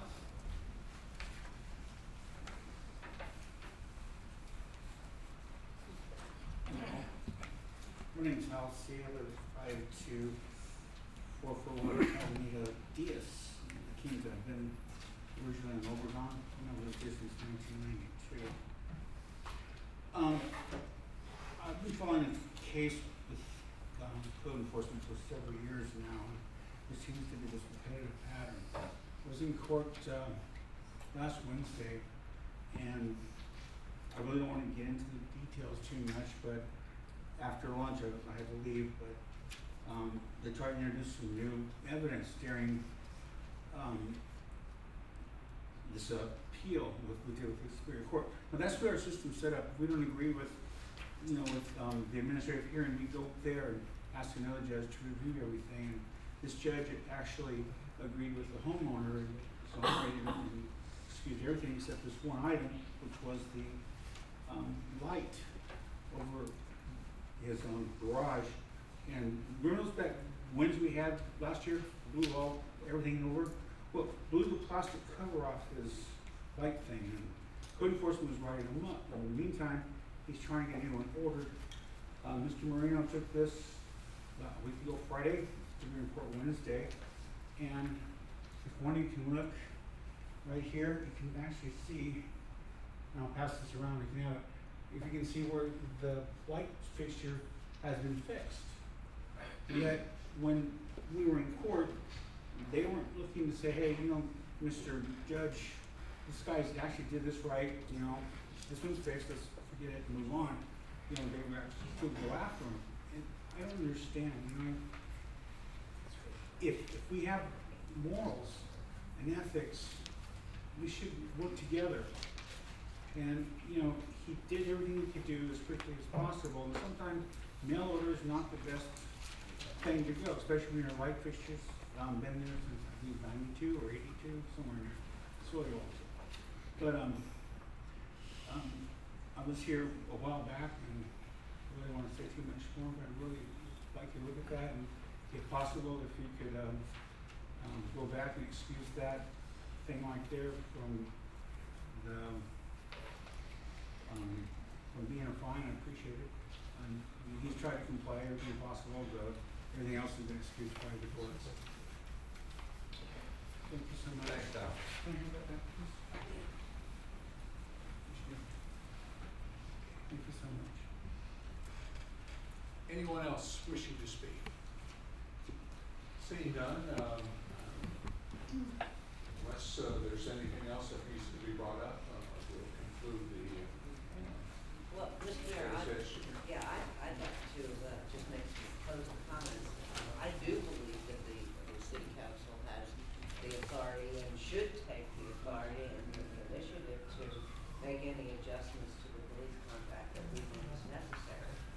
And as already was reported, it was us who went to them and said we need another copy of the code.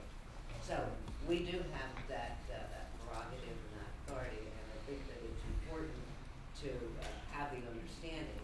And I'd like to see with the new assistant city manager coming. Assistant two. Assistant two or two. Two. Oh.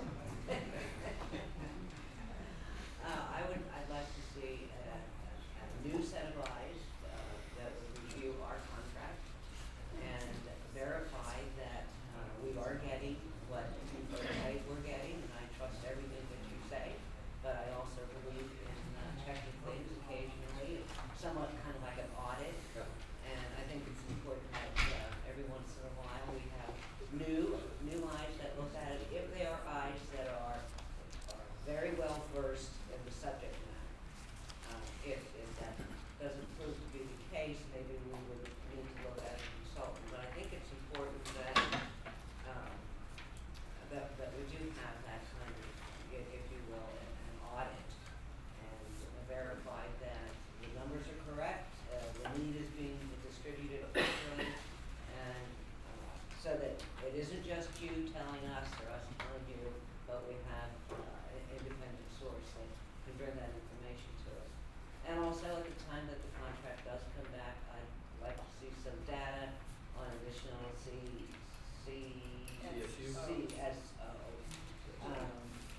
I think that, I think they have a great purpose, and I think we can really utilize some CSOs and keep the officers on this job, if you will.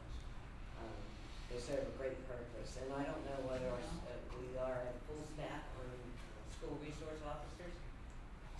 So what schools do we have them at? Do we have them at?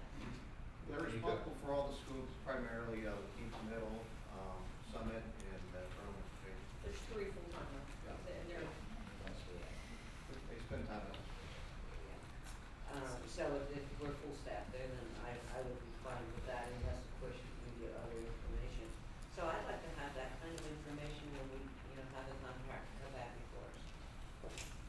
And the school officers, let us remind anybody who doesn't know this, the school officers used to be partly compensated by the school district, but because their cutbacks occurred, we as a city chose to pick up the additional 50% to ensure that those school resource officers remain in place.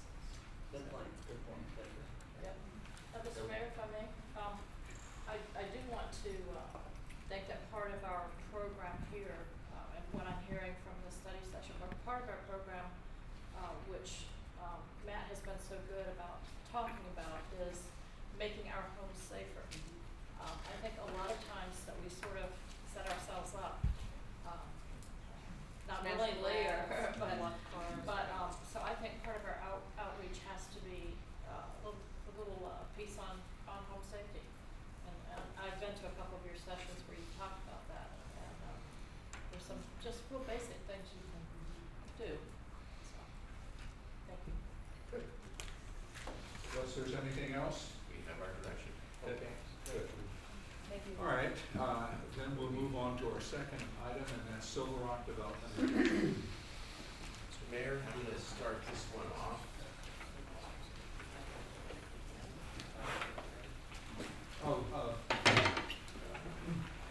Frank, I've been requesting for a 5 minute break. Perfect. We'll recess for 5 minutes.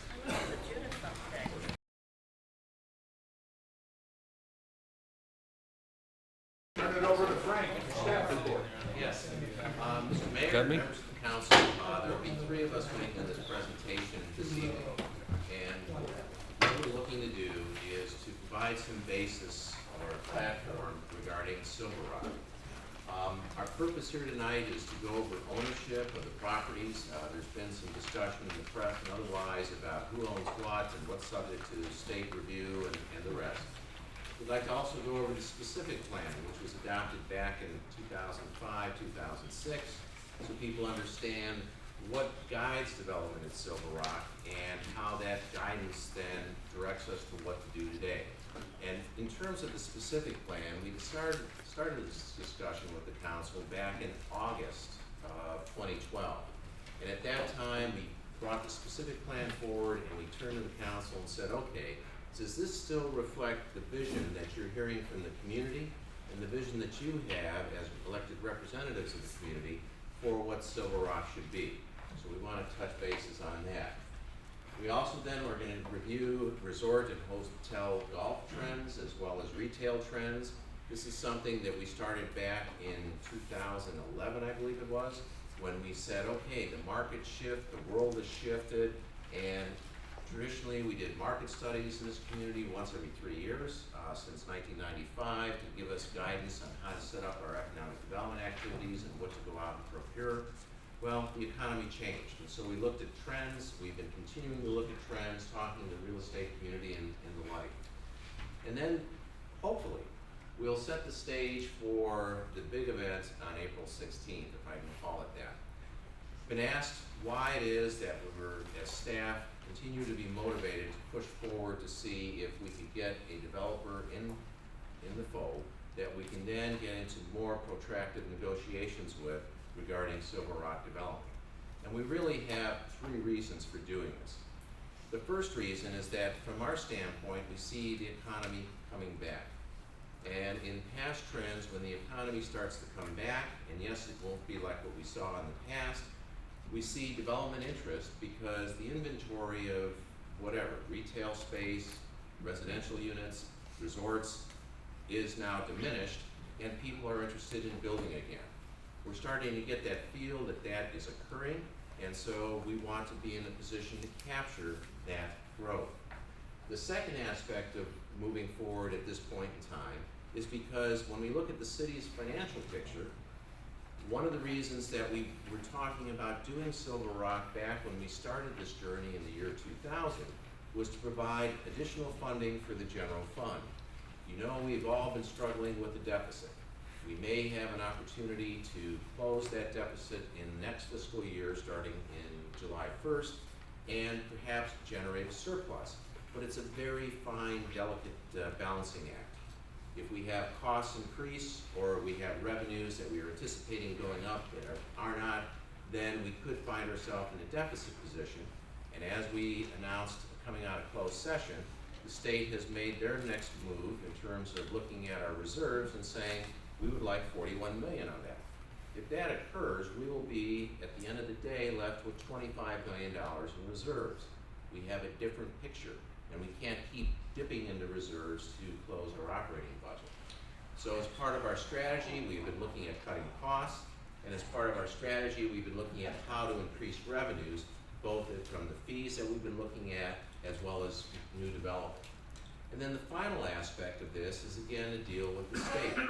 At this point, we have heard from the Department of Finance that said, so far, we have no interest in the former redevelopment agency's real property assets. We've had discussions with the state controller's office that's indicated that their interest lies in our general fund reserves. However, the way that works with the state is they can come back and review it again. And we feel that a proactive strategy of dealing with the development parcels that this former redevelopment agency has acquired is one that we want for this community because one, it reflects who we are. We've been this way since the early 90s. And second, it reflects what we believe is a sound business practice. So with that, let's first start off with where we have been. We started at this time last year getting interest from developers saying that they would like to talk with us again about development opportunities at Silver Rock. Initially, these were casual conversations. We were not in the mode of going forward in any full-time basis, but there was interest expressed. Our trend study indicated that things may be coming around, and so we said, hey, we should start talking. The second aspect then is that we've had a series of council meetings, as we outlined in the staff report, of study sessions where the councils talked to the development community, where the councils talked about its vision, and that have started actually in July of 2012 and continue to this date. And third, the council at the last, back in January, I believe it was, or end of December, said, you know, we've had a lot of interaction with developers. It's been a great conversation, but now we want to turn this back to staff to take it to the next step of coming up with a recommendation of who we should go with next. So we followed up, being Les and myself, with sending a letter to the 4 interested developers and saying, okay, yes, we've looked at this entire development palette and what you would do over a 10-year period. Now let's look at phase 1. And tell us what you would do going forward in terms of what you would do as your first activity at Silver Rock Resort. What would that consist of? How would you get the equity and financing resources to make that happen? And what time frame would you do it in? And then we had other questions about the canal location and the like.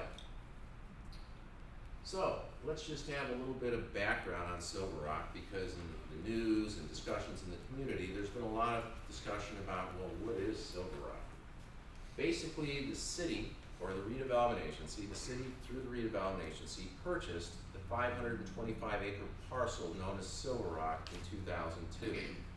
We did so through the redevelopment agency using tax increment revenue that the agency was receiving, and we used a combination of bond financing as well as tax increment revenue that we had on hand to make that investment. We invested $43 million in change to buy the acreage, about $83,000 per acre. I remember having debates with Mr. Pena then as mayor over the value of this property, and we went back and forth, and it was not an easy decision for the city council to make. We purchased it from KSL, who had assembled it before, and they were at one time planning to do a rather large resort. We then moved forward and went through a master planning process. We fast forwarded a design process for a golf course, and we opened the first golf course, which is there today in 2005. So we moved post haste to get things put in place. In 2006, we had a disposition and development agreement with Lowell, and they were at 50% completion of construction drawings in 2008 when the bottom fell out of the economy, and at that time could not move forward. When we look at the ownership of this, we have 188 acres, which is the Palmer Classic Course, which is owned by the city of La Quinta. And notwithstanding what other people may state, if I may just have a little water, that course basically is not subject to any review whatsoever by the state of California. But you reach real fast. Pardon? I said you're supposed to reach real fast. So, and good thing it's this casual study session. So basically, if we look at that course, there's been discussion out there in the community of, wow, you know, if the state comes in, they might take that property. No, that was transferred from the redevelopment agency to the city back in 2008 or 2009, and it is not subject to any purview by the state of California. We then have 252 acres of public use parcel, and we'll be showing a diagram to lay this out, that is owned by the redevelopment agency or the successor agency to the former redevelopment agency. We have been taking actions now to get that property transferred to the city of La Quinta based upon guidance that we received from the state controller's office. And tonight, the city council in their consent agenda took actions to accept property that would be these 252 acres that are oversight of board approved, excuse me, and the successor agency authorized this transfer last month. Finally, we have 85 acres of parcels that are designated for private development. These are owned by the city of La Quinta. They were purchased by the city of La Quinta in 2011, and they were purchased based upon an appraisal that the city commissioned, and then the city paid the redevelopment agency for these properties. As we sit here to date, the Department of Finance, in their letter of last Thursday, did not mention anything regarding these properties. And again, while we're waiting for a preliminary audit from the state controller's office, in our discussions with their staff, we're on site here for a week, auditing again all our records for, that was I think the 3 weeks. 3 weeks, and that was our fourth audit. Basically said, we're interested in cash, we're not interested in land. So, what is the Silver Rock property? This is the outline of what the entire site is, running from the mountains up to Avenue 52, out to Jefferson Street, and then down to Avenue 54. One of the features of this property, and there will be discussion of next month, is the Coachella Canal. That canal has subsided, and it needs to be rebuilt. So part of the discussion that's been ongoing is how do we pay for rebuilding the canal. In terms of the water district, we'll do a parallel canal running through here and abandon this canal. Or a second option is to run pipelines down the Jefferson and 54 frontage and abandon this canal completely. That'll be a discussion that we'll be undertaking in May, because we need to give the water district our answer by June 1st. We then have the areas that are currently developed, go back there, which are the developed areas outlined in green. These are owned by the city of La Quinta, and they are not subject to any purview of the state of California. This includes the existing Palmer course, this includes the lake system, this includes the driving range, and includes the right-of-ways that go through the area.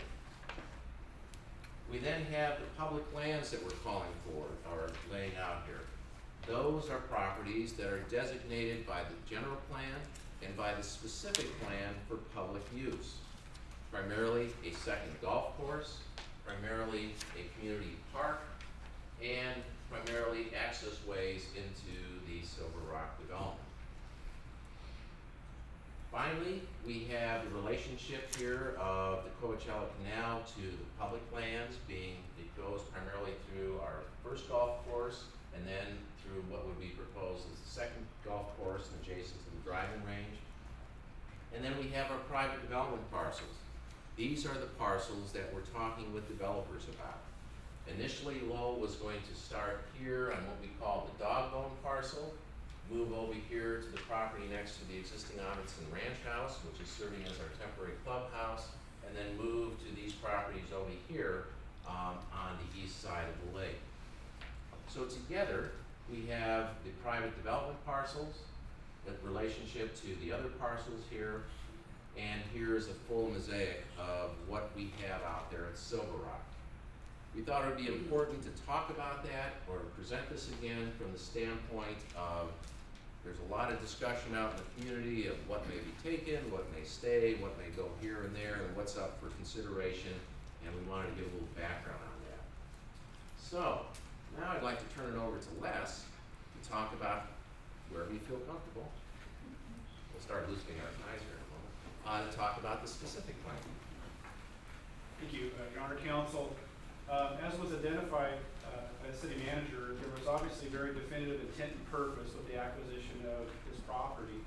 And that's really further defined by three key documents. First of all, we have the Quinta General Plan, which identifies the property for golf course and tourist commercial use. So that's the first layer, if you will.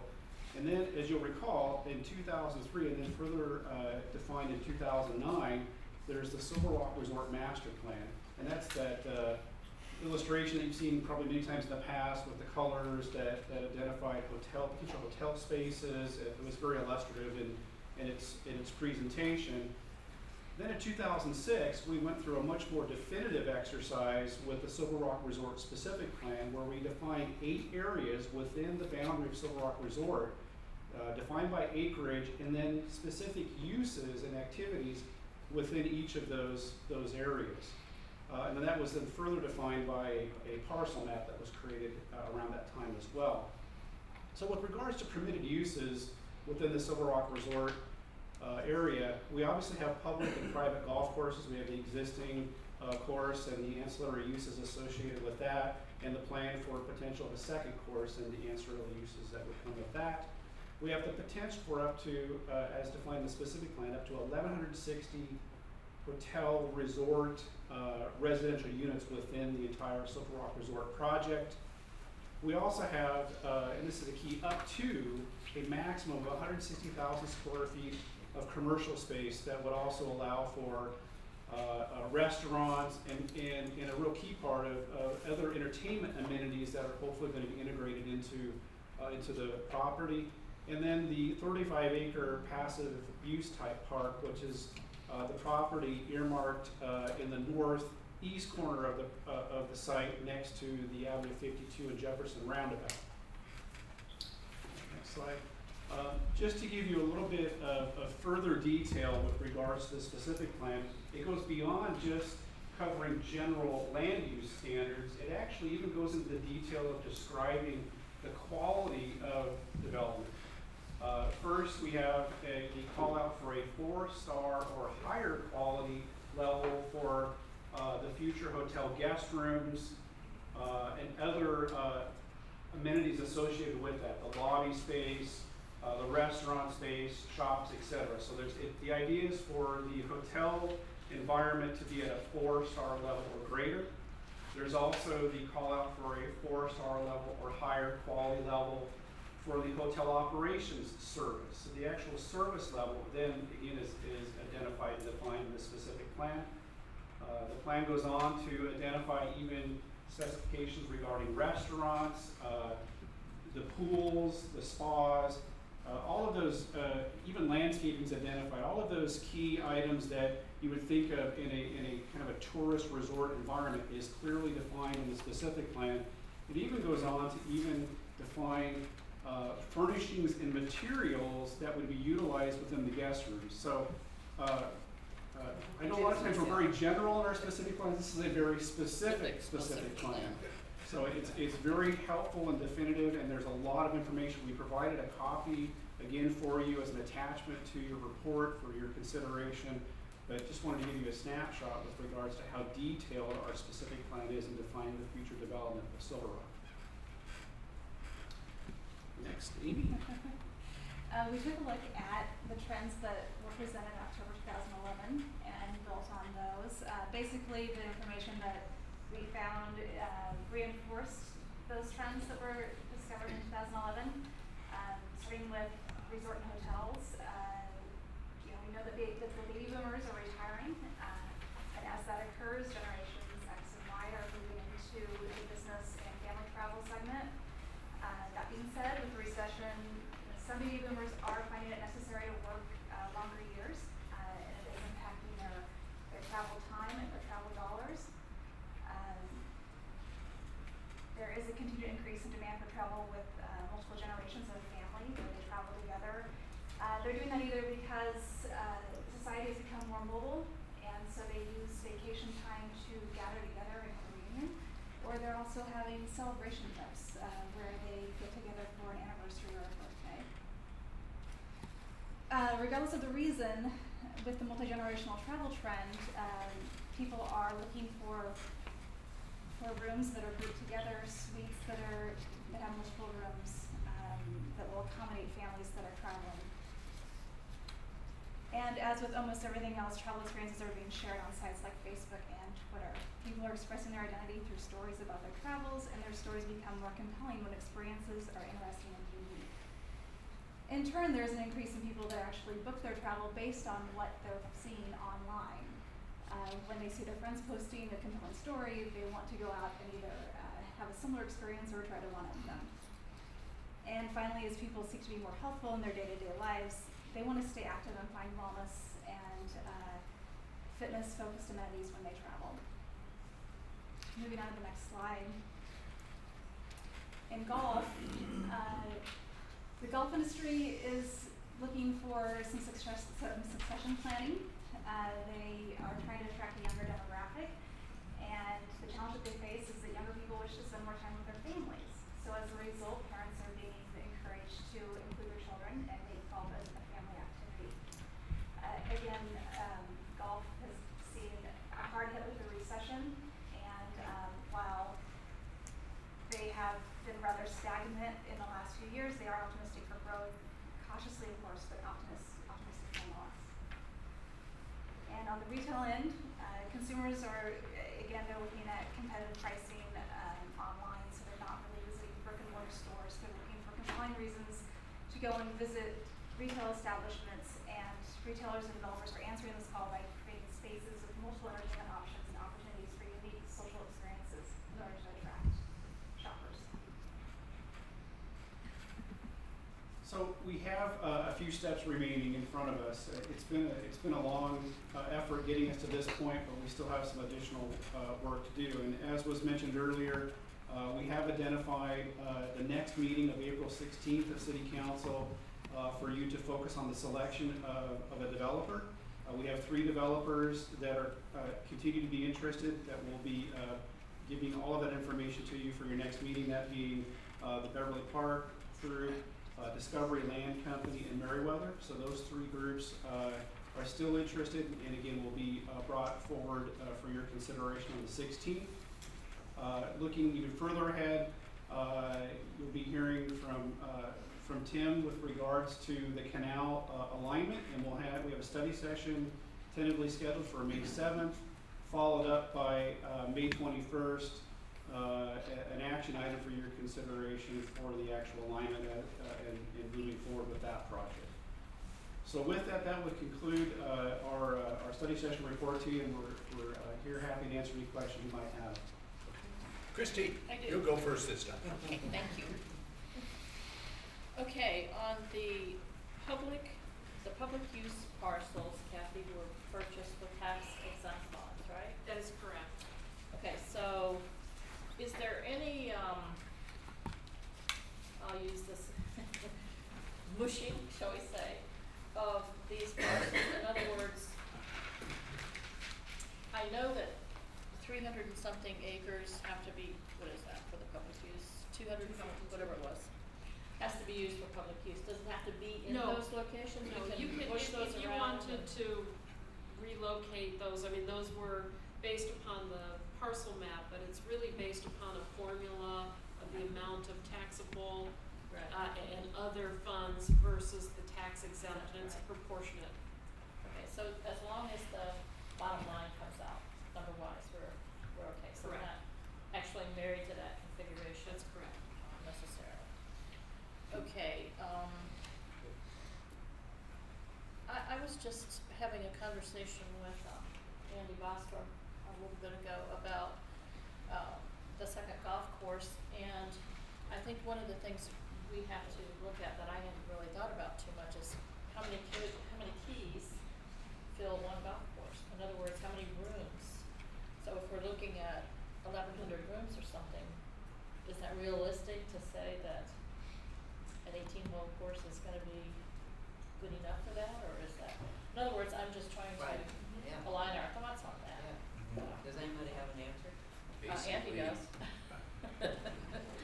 I was gonna say, when we did the market analysis, a couple of them for this, we said that the existing Silver Rock Resort golf course, the Palmer course, could satisfy the need for the up to 200 rooms plus the public play.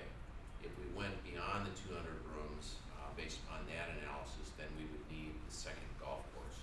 Now, that was back in 2006, so the parameters and metrics may have changed since then, but that was what part of the studies we had done that we went on. Okay, and then I just have one other comment, sort of a question, but on the, for Amy, on the multi-generational folks, are they not looking for a bargain? I mean, they're bringing families and, so I'm a little concerned about the 4-star element with, Well, I think everybody is looking to save money today. But there is still that attraction to have the luxury, the travel experience, and people are definitely setting funds aside and making travel a priority. So, and if you're looking at, if they're looking at a milestone trip, an anniversary, a birthday, Right. they're going to be willing to spend those dollars and have, I think, a memorable experience. okay, but it seems like there, from what you said and the trends, there are a lot of kids in the picture now. Yeah, there is, Yeah. and there's two ways of looking at it. People are spending a lot more money on their children today than maybe, when the rest of us were growing up. I remember being in the back of the station wagon, so, but, everybody's looking for value of the dollar, and so if the experience is there, I think that we can compel them to come and spend Okay. those dollars. Good, all right. I guess, because it is a 5-star, doesn't necessarily they're gonna charge you $400 a night. I just stayed at the JW Marriott in Las Vegas, and that's 5-star, $95 a night. Well, that's a little different. Come on. Well, Go ahead. well, that begs the question, what is La Quinta? I mean, La Quinta, we have the La Quinta Resort, and the people that have traveled from out of town to La Quinta have either gone to live the La Quinta Resort, or maybe it's PGA West or others, for a high quality experience. And it's been that 4-star minimum, and that's what La Quinta seemed to have represented. And so when we looked at this specific plan back, in 2006, 2004, 5, 6, we looked at what does La Quinta mean. And so your study in 2011 in respect to the golf industry and the golf experience, what does that mean in La Quinta? And that's a question. What does that mean in La Quinta? Does that mean a 4-star experience or better? I mean, I think it does mean 4-star. I mean, our image, as you mentioned, is at that level. And I think with what we, the experience we get with the exposure to the Humana, is helpful in solidifying that. If you look at a lot of the golfers come out here that are utilizing, the public and semi-public courses, like the stadium course at PGA West, some of the resort courses, they're wanting that 4-star level, be it staying in a hotel or staying and renting a residence at PGA West or elsewhere. I think they're wanting that caliber of accommodations to go along with what I would call a 4-star or higher level of golf experience as well. Now, in respect to the golf tourism industry, we've had a bit of discussion regarding the second course, whether it's a full 18-hole course or potentially only 9 in the beginning. You know, do we have some insight on where the golf tourism industry would stand regarding this second course? Well, could you first define what a 4-star golf course is for me? Yeah, that's it. Well, I guess from the standpoint of the public experience in La Quinta for most of our golf courses is at a very high level. The rest of this nation, very few places experience that. A public course outside of, I would say, even our valley, even going west into Orange County or elsewhere, is vastly different. And it's the fact that when you go to Silver Rock in the summertime, even when it's hot, you have somebody that's giving you cold water in your cart, that's coming around giving you an ice cold towel to wrap around your neck, that's asking how you're doing. Got the GPS. At the GPS, it's those amenities that make it stand out. That's a different experience than a typical public course. So I guess It's not a gas car either. Right, it's not a gas car either. It's like So I think skiing all at those- Deer Valley with the green jackets and the Kleenex at the little lines. It's just that little extra something. It is. Do we have a Go feel back for for the more. golf tourism industry that would support a second 18-hole course? I don't know if we definitively know that. I mean, we certainly need to explore that one as we venture forward with whoever the developer is that we're going to work with. That's a key question. We think that the trends are showing a resurgence in the golf industry, but it's a different, the millennialist group, if you will, the younger generation that's up and coming. We have to understand where their focus is, because this second golf course is not it's just as much for us as it is for that next group, because of the fact that we're investing long term in the fiscal viability of the community. So we have to be looking not only at today's interests, but be looking at what does that millennials want when they come out. And so we still have some work to do, but we think that from what we're hearing and seeing that, yeah, it's probably going to be another 18 holes. Okay. Now, in regards to the retail aspect of this development, where does the market show that, I mean, we could have retail like they have over at the La Quinta Resort again, we have a number of small retail outlets. Or, you know, you have something like Las Vegas, where those resorts have quite a bit of retail. So what are we looking at from a retail standpoint on this resort? And my second question tied to that is, who's that customer? Is that customer the local customer that lives here in the valley along with the tourism, or is it really geared towards that tourism individual? It has to be for both. Yes, exactly. And that's what, that's basically what the study reflected, is that people are spending less per trip, or they're spending less on their shopping, on their, there's less of that, I'm gonna go shopping and spend money all day. So you need to increase travel, or increase your traffic through those retail areas so that you get more dollars. It's less per person, but you have more volume. And this specific plan, that's what I believe is 160,000 square feet of retail? It's up to 160,000. That's the maximum that would be allowed for the specific plan. Is that enough, or is it too much? Well, that's a tough one. I know that. Well, that includes parking too, doesn't it? No, that's actually Just the retail square Yes, footage correct. on the. But again, that was in 2006. And what we've heard so far from the developers that are interested in Silver Rock shows a far less number than that. I believe it's ranging from 50 to 80,000 square feet. So I think they're more of an indicator of the trends and what they're bringing forward. I think I think 160, that's a significant amount of retail space. But it's trying to find that balance too, because we want it, I believe it was expressed before even by council, the inclusive approach. So it's not just providing retail at the level of the Quinta Resort, where there's probably very few folks from the community that go to the Quinta Resort to specifically buy merchandise. But how do you find that balance to where it's inviting for those of us that live here as well as for that person that's there as a tourist, enjoying the resort? Okay, well, these are some of the questions that I was hoping to get answered today. My next question regarding finance, and regarding financing of a golf resort, golf course or golf industry resort. We've heard different aspects of what's available in financing, what the market is financing, whether it's, you sell condos, you rent them out in the hotel, or it's strictly, boom, there's 1,000 keys to a hotel, or others. Where's the industry right now in financing a project of this type? I will touch on that. Basically, what we have been hearing is that they may be able to get financing for 50% of the development costs, and then they need to get private equity commitments for the other 50%. One of the models that's coming back is the model that was sitting out there with Lowell, where they would do condo hotels or fractionals, so they would sell a certain portion of the units off in order to then raise equity to come up with the other equity commitment for building a pure hotel or one that's owned by one entity.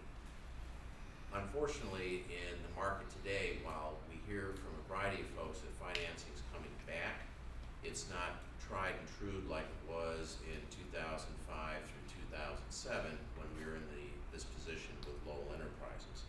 So there's no set way of things being done for hotel development at this time. And one of the other aspects of looking at it then is who has the most reasonable proposal to deal with the seasonality of our market out here and how operations would work best with the seasonality to capture equity interest and lending interest. Some of the developers have said that we're still 3 years out before we're going to see major investment groups come in to providing permanent and construction financing. So a lot of this will be dependent upon the equity that the development entity can bring to the table. Its own equity, and you're estimating 50%. Yes. Okay. Now, this aspect of a condo owner, meaning, Mr. and Mrs. Smith, they buy a unit out there. And we've had different discussions on how much of that unit is going to be available from the tourism standpoint versus from the owner standpoint. My question is, if they buy that unit, what is our thought regarding the TOT that would be structured within the purchase, or if it would be structured within the purchase of that unit, to make sure we're getting the maximum TOT on that unit? When we put together the disposition and development agreement with Lowell, we had a pretty extensive model and schedule that we spent days putting together, probably months putting together. And it had a two-part to it, and please, Kathy, help fill in here as you can remember. There was the one aspect of limiting the stay to, I think, no more than 45 days at any one time. So if you were buying the unit, you could not occupy the unit on a continuous basis, for more than 45 days. Second, under state law and federal law, we cannot mandate them to put it in a rental pool, because then it's not a real estate asset, it's a equity asset or a stock asset. So instead, what was put in place was a sliding scale of homeowner association fees, that if it was not in the rental pool, then it would be paying an HOA fee that would generate a TOT revenue to the city based upon, I believe, a 70% occupancy rate of that unit.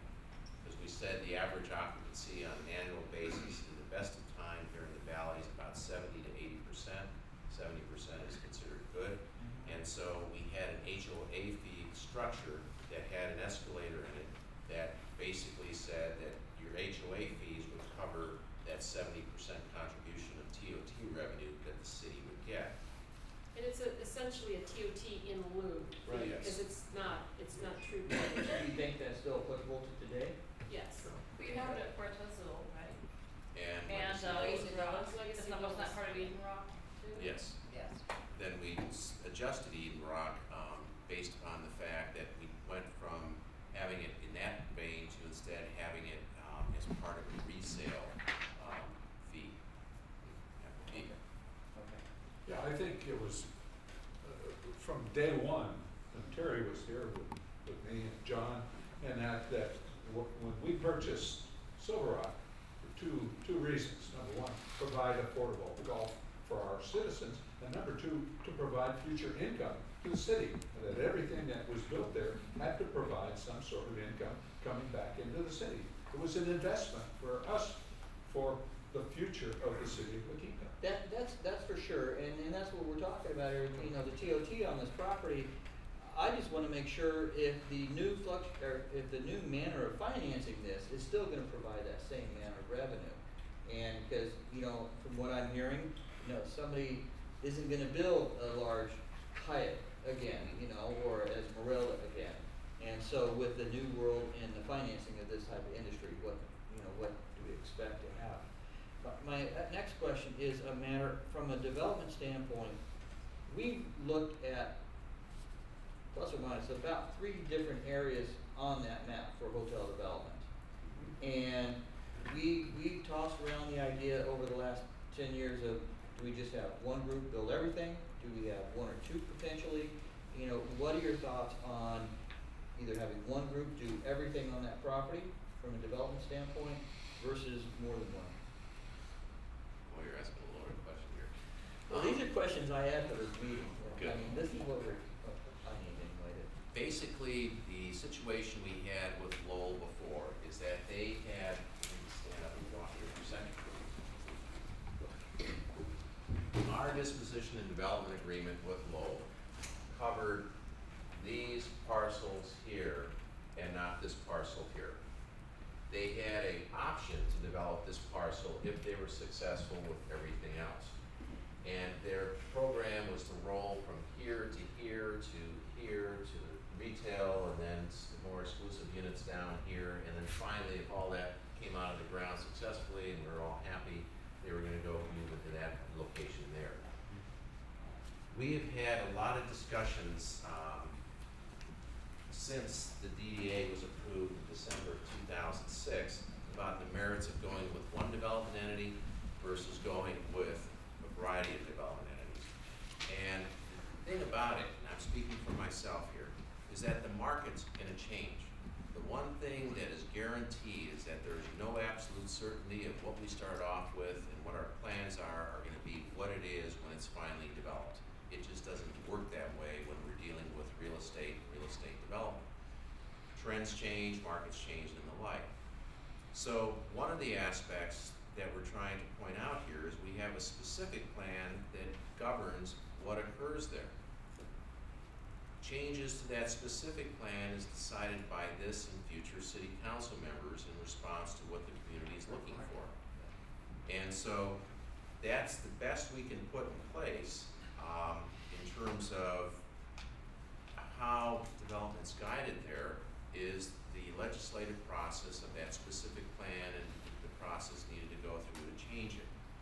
In terms of one developer or a variety of developers, over time that developer's program is going to change. And I dare say we probably will not get a full 1,100 rooms on this property. I don't see the absorption being that way in this economy as we go forward. So it becomes a function of who do you want to start out with? And if they perform, typically that will be the group that you will stay with. And it all gets down to personal preference.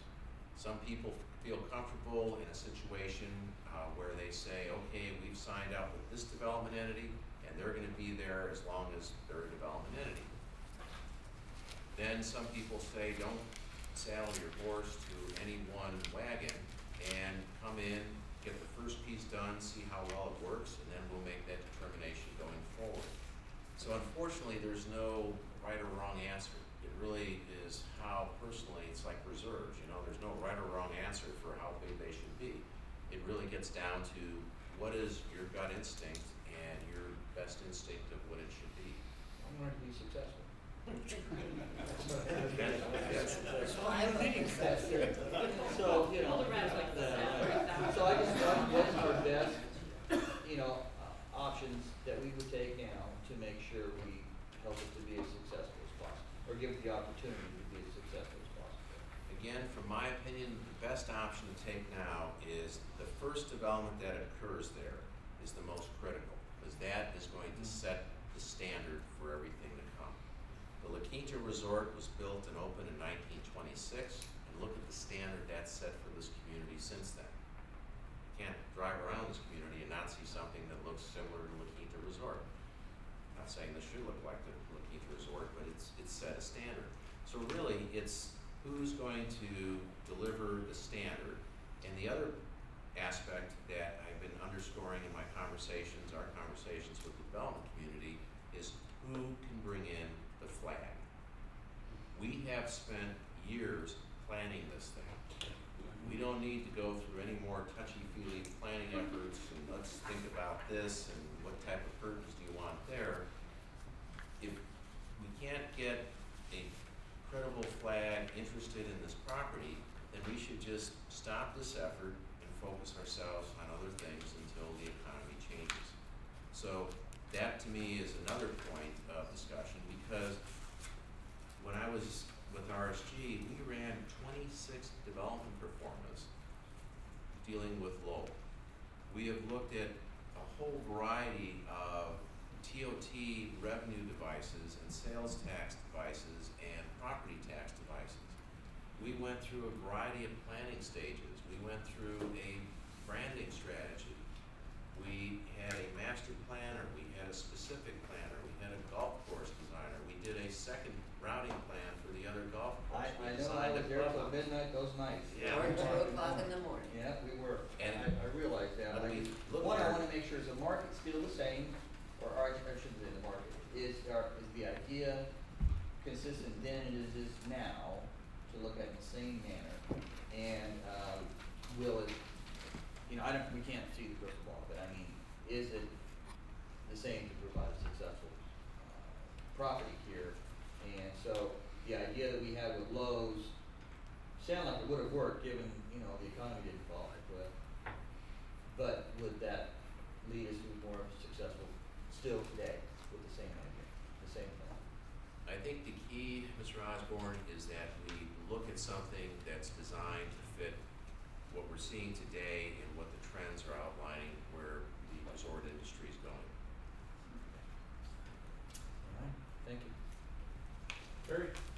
Yes, thank you. A couple of things. I want to really thank Frank for doing a historical presentation on where, why, and when. But I do think that you left out a very critical part of that. And it was, why did the city of looking to do this? And yes, Mr. Mayor, it was for our future revenue. However, at that time, according to our general plan, we had in that general plan a very large hotel scheduled for PGA West, which went away. And when that went away, we had limited opportunities in the city to see a hotel. There was limited property available that would accommodate a large hotel with golf courses. And when the opportunity came to buy the property that we ultimately purchased, it wasn't because La Quinta set out to be in competition with private enterprise. It was because we set out to protect the future of this community by purchasing that land and having control in the way that it developed out, and that way was obviously to bring revenue into the city. And another thing that I'd like to remind maybe Lee of, that you'll remember immediately, as far as the retail site is concerned, the amount of square footage that's been set aside for that. We had a lot of discussions about that and a lot of discussions with Wells Marvin, because it is direct competition to Old Town. Right. And so, yes, while we left a lot of square footage in there, I don't believe that anybody ever anticipated that there was going to be that kind of retail. The community, even that community cannot, it just can't bear that. That's too much. And we all know that retail shopping and buying is changing, and more of it's on the phone. You know, you might walk into a store to see what the TV looks like and go home and get on the internet and order it from somebody else. So that's all changing, and I just don't know that, I don't know what kind of retail's gonna end up over there at all. But that is not in my ability to make that decision. What I'm hearing today is a lot of questions that are only going to be able to be answered when the city takes the time and the commitment to enter into this exclusive negotiations with someone, which by the end of the day, after those negotiations are over, doesn't mean we like what took place in those 90 days or whatever amount of time. Maybe they didn't deliver what we want, which is a flag. We have to have a flag. Somebody's gotta come forward in their planning process and say, we have a flag. If they don't have a flag, I don't believe the market's ready for it. And I think that we're jumping the gun and being out in front of something that could be a mistake at this time. So we. What's up with you define a flag for, as an example? I'm sorry, for store. Marriott, buildings. A well-known hotel. Got it. Yeah. Okay. And to your point, which I highly agree with also, but I think there's enough property there that there's no reason why we can't accommodate both markets. The high end, and I'm not gonna call them low end because of the. Motel 6. No, we don't want a Motel 6 there, but the high end and then the Gen Xers or whoever they are. Yeah, whatever. The ones that like to travel with their kids, you know, that was never me then and it isn't me now, but, so I think we can accommodate both of those markets at the given time and at the appropriate way. Right now, I'm not looking at a second golf course. I'm not sure that any developer is going to, jump out in front on the second golf course and say, let's, you know, get out here, build some, condo hotel type units, put a hotel in and then jump in and build a golf course. I think all of that is going to be market driven as this project develops and increases, if that's the way it ultimately ends up happening. But I don't see right off the top of the list here that the golf course development is paramount. I don't know whether there's enough, you know, that whole market on the golfing industry and the decrease in players. I don't know if that's recovered or not. I mean, again, They're busy. They're busy. Look at Silver Rock. Yeah, My God, we have over 6,000 members. Right, I understand that we are busy, but there still is these Gen Xers who aren't going into golf. And I don't know if that market's gonna continue to be enough to sustain a golf course.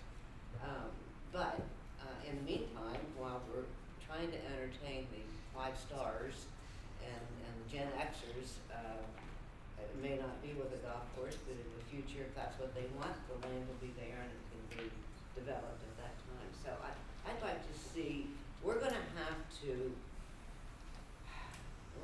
get into some negotiations with someone, as long as you understand what we want. And what we want, I think we've all said it, we all know that we need a hotel, we all know that we need TOT.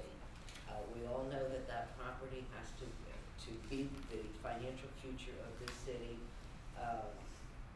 Retail, I don't know whether it's gonna be 50,000 square feet or 150,000.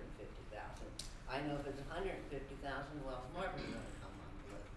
And we're gonna have stores that aren't selling the product. So, you know, but we need to have those discussions, and we can't have them because developers won't go outside of their own shell and publicly discuss that.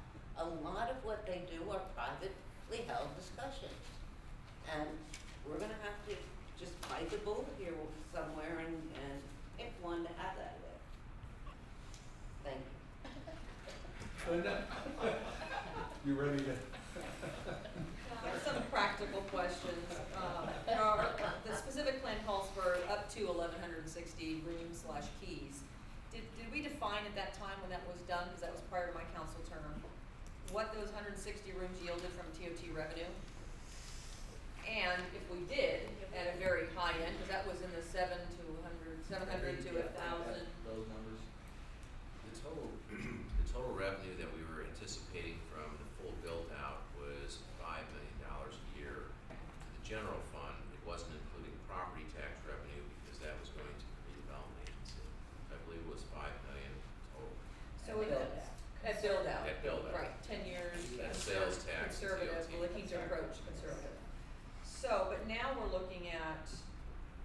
trend of hotels that are 200 rooms or less, a little bit more cottage-like, a little bit more adjoining rooms.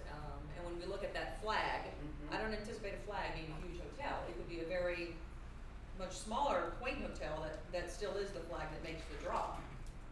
It's gonna take us that much longer, obviously, to get there from a revenue standpoint. Yes. And can we afford for that to happen? I guess my response to that is that would be better than nothing.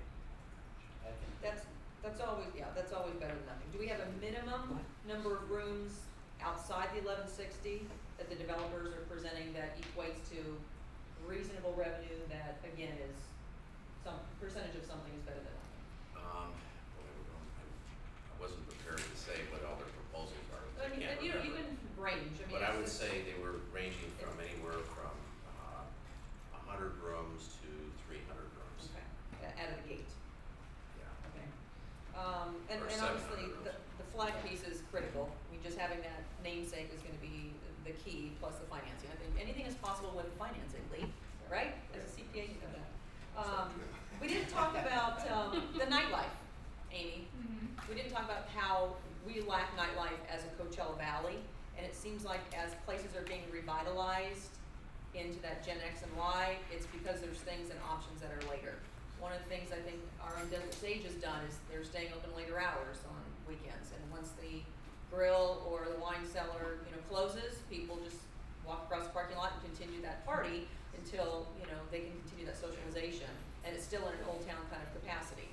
So I think that multi-generational needs to include the nightlife piece, right? I don't have the data on that, but I would assume that you're probably going down the right path. And that would be inclusive for both our existing residents, keeping them close to their city and their home, as well as visitors. I'm not opposed to the 160,000 square feet because I don't see that as just retail. It says retail, commercial, restaurant, and entertainment. Yeah. So that Didn't is. say entertainment, I've got that down somewhere, it did in here, but when Oh, Frank put originally? it down. Okay. And that was important, entertainment had to be part of the development. Right, and you can use that pretty quickly if you look at the trends of gathering places, open spaces, big social lobby type areas. It doesn't necessarily mean that many shops to pull away, and I think it's critical that as we're looking at this discussion, because I've had discussions with Wells about Old Town and about that competitive edge, is how are we coordinating what's in Old Town and what goes into Silver Rock with whatever developer we work with. So it is complementary, it may not be duplicative, but it's still, there's an attraction on both sides. I mean, I think Old Town, he has said, gets their best business from the La Quinta Resort, and they've got a regular shuttle service, and it's not the people that are living in La Quinta. I frequent Old Town on the restaurant side. I can't always afford the retail components of some of the shops that are there. I can't do it. So there's a mix of being able to attract the locals as well as, but I don't, that's a growth in process. When you look at the map, I think a lot of the discussion we've had is about this canal, and if you look at the pink, which is where we're talking about now in terms of developers and hotels and retail and entertainment, the canal doesn't really impact that. So the canal is kind of a golf course issue on both sides.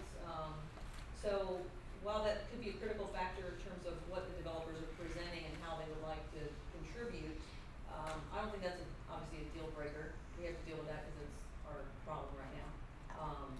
And I know that we're gonna worry about that in the next future session, so. Golf course, I'm gonna play up Andy a little bit because I think Landmark does a darn good job with Silver Rock, and that's part of the reason why it is what it is now. And I was one of those skeptics that didn't think another golf course was needed because the golf trends are down. But with my role on Convention Visitors Bureau and how the destination components are happening and how the family trends, the scholarships for golf are bigger than ever in schools right now. They're trying to attract that youth component. We can't not have that second golf course because we've already spoiled our residents with Silver Rock. There's not enough capacity, and there still needs to be that entertainment component of, as Amy mentioned, getting the volume there. You still need to get enough people there to get everything else happening and put through in terms of volume and revenue and options to keep them in that destination. So, what's our TOT approximately for the Legacy Villas, which is that shared? Is that about $500,000? I heard at one point. Anybody? No, I think it's maybe 300. 300,000, and And that's that condo type shared. Yes. Yes, but I think in all honesty, we have enforcement problems that we're cracking down on. Okay, is that all part of our short-term rental type component? Yes. Okay. All right, so we've got a plan in place for there. Let's see, what are my other notes here? Need developers, gathering places. I guess lastly, I really am excited, number one, thank you to the developers who are excited as we are about doing something on this property. And no, we're not in a hurry to get it done, but we do recognize the need for the revenue component. So this is the optimal storm where, while all the money's not in place to make it all happen, we can do it in stages. And I like the approach of having different people wow us with what the next best thing is gonna be and how it can be complementary to what's already in existence versus just laying it out saying, this is it. We have a specific plan. You did all the hard work. And now we really get to hand select. If it's one person who's really good at hotels and one person that's really good at retail, then why not maximize that? And I think that's where, once we get the developers in front of us, we can kind of, I don't wanna say grill them, but harness that expertise that they each bring to the table to make what we ultimately need happen as the place to be. And I'm gonna end with a little feelings thing, because when we were at the league meeting, there was a presentation from a guy that talked about how to revive cities, how to make cities desirable, and the book was called For Love of the Cities. And the lady here, Mrs. Jones was her name, that talked about La Quinta, she said, I love La Quinta. And I say that a lot, I love La Quinta. And I'm sure that many of you love La Quinta in some way, shape, or form. Your definition may be different than mine. It may be the way you love your dog, your kids, your spouse. This is about loving the Silver Rock Resort and getting those people, whoever they are, you, me, that says, I love that place. I love Hawaii. I love to visit Hawaii. And it's that, don't forget about the fact that we've got to hit the finances, we've got to hit the revenue, we've got to hit the appeal and the beauty because of the setting and the mountains, but we all have to love Silver Rock.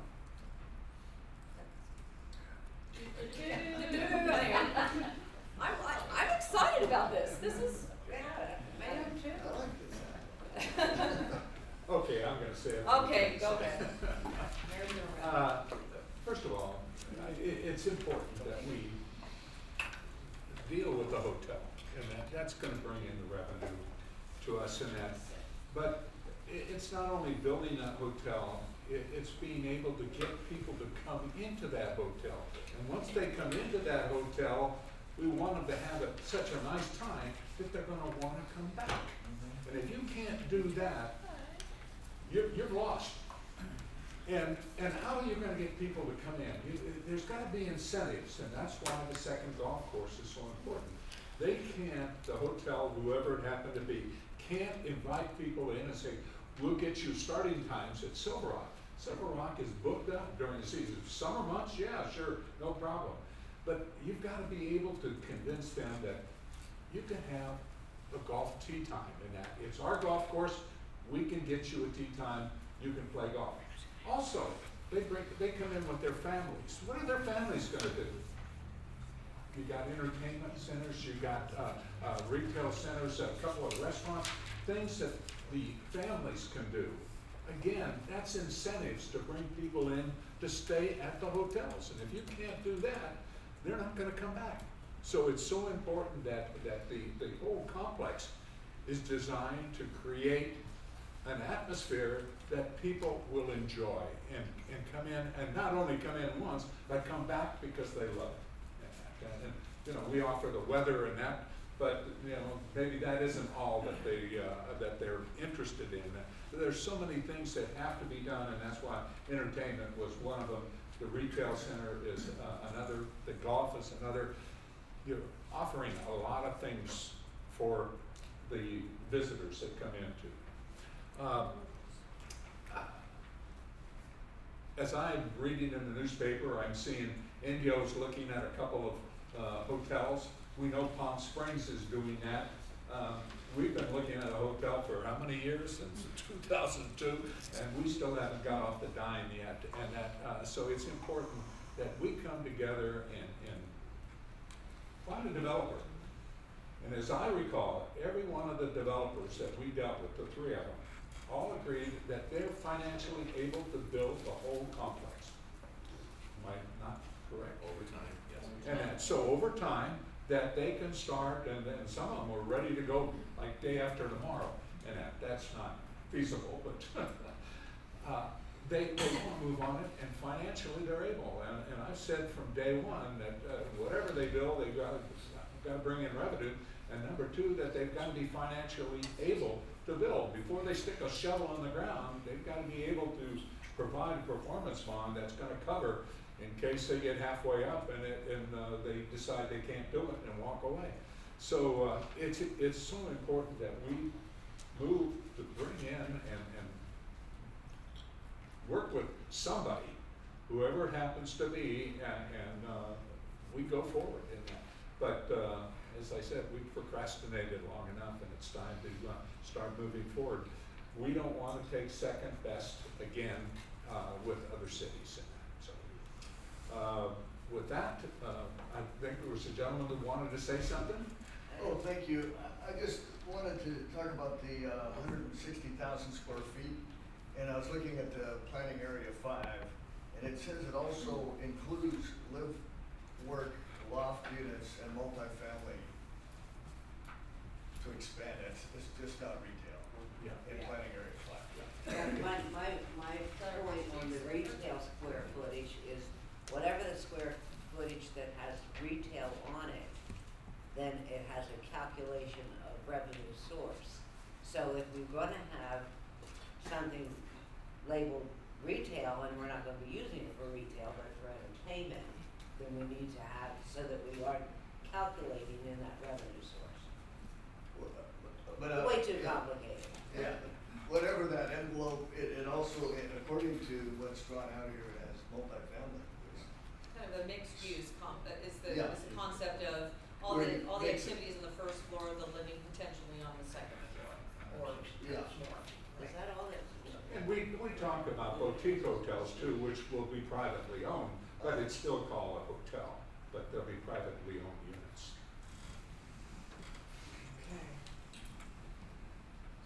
Anything else? Anybody want to talk? Okay. You like what you hear? Okay. What is, are you looking for something from us No. today? No, No. Okay. we're providing direction and letting you know that One we'll more be back week or 2 more weeks? on April 16th. Okay, April We can 16th. move forward. Okay. Okay. You all know what I want. With that, we'll move forward to city council goals for fiscal year 2015, 2014. Mr. Mayor, as we're getting into our budget process, one of the traditional things we do is to review our prior year's goals for the city and then offer up suggested goals for the coming fiscal year. Our purpose here is to basically lay these out to get your direction on thoughts and goals that we should include in our budgeting activities for the coming fiscal year. And what we receive here this evening in terms of input will help guide us as we prepare the budget. We're planning to come forward with a budget workshop in May to go over the draft 13-14 budget, and then we'll have additional meetings as necessary, either as study sessions or business sessions or the like, to go forward with the 13-14 budget. So our focus here this evening is on the goals, and attachment 1 outlines the goals that you adopted for this fiscal year. As best as you can see on this, we try to highlight those goals that have been accomplished or near accomplished. In attachment 2 to the report, we have goals by category for fiscal year 13-14. In my conversations with you all, there's various perspectives on how precise these are or not precise, and so we look forward to your input.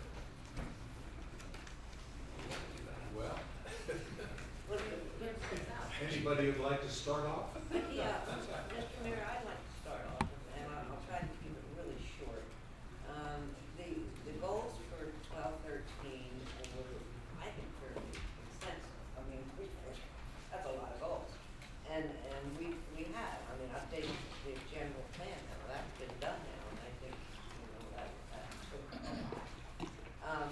We are so involved in the future of this city, and every step that we take is new